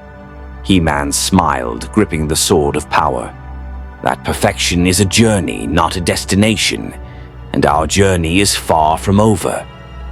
In His lair within Snake Mountain, Skeletor worked furiously, mystical energies dancing across holographic displays showing data from Dr. Jarrow's research. He'd learned so much. Dimensional theory, genetic manipulation, the intersection of magic and science. "Oh, Eternia," Skeletor whispered, his grin wider than ever. "The games we'll play now, the schemes I'll weave. That universe showed me possibilities beyond my wildest dreams." Evil laughter echoed through Snake Mountain, promising future conflicts that would shake reality itself. And far away in another universe entirely, Perfect Cell stood atop a mountain, feeling the wind, watching stars, experiencing existence with senses refined to perfection. He thought about He-Man's words, about the imperfect barbarian who'd challenged perfection and forced it to evolve. "Thank you," Perfect Cell whispered to the void. "Thank you for showing me that perfection is meaningless without purpose. I'll find my purpose, He-Man. And when I do, when I've truly earned the right to call myself complete, I'll visit your world. We'll fight again. But next time, we'll both understand what we're really fighting for." The bio-android's aura blazed emerald against the night, and somewhere in the cosmic distance, two universes spun on, forever changed by the collision of hero and perfection. The story of He-Man's journey to Dragon Ball Z had ended, but the legend of what he'd learned, what he'd taught, and what still awaited in the future had only begun. Two heroes, one Earth, infinite possibilities. May the Force be with you. More stories await.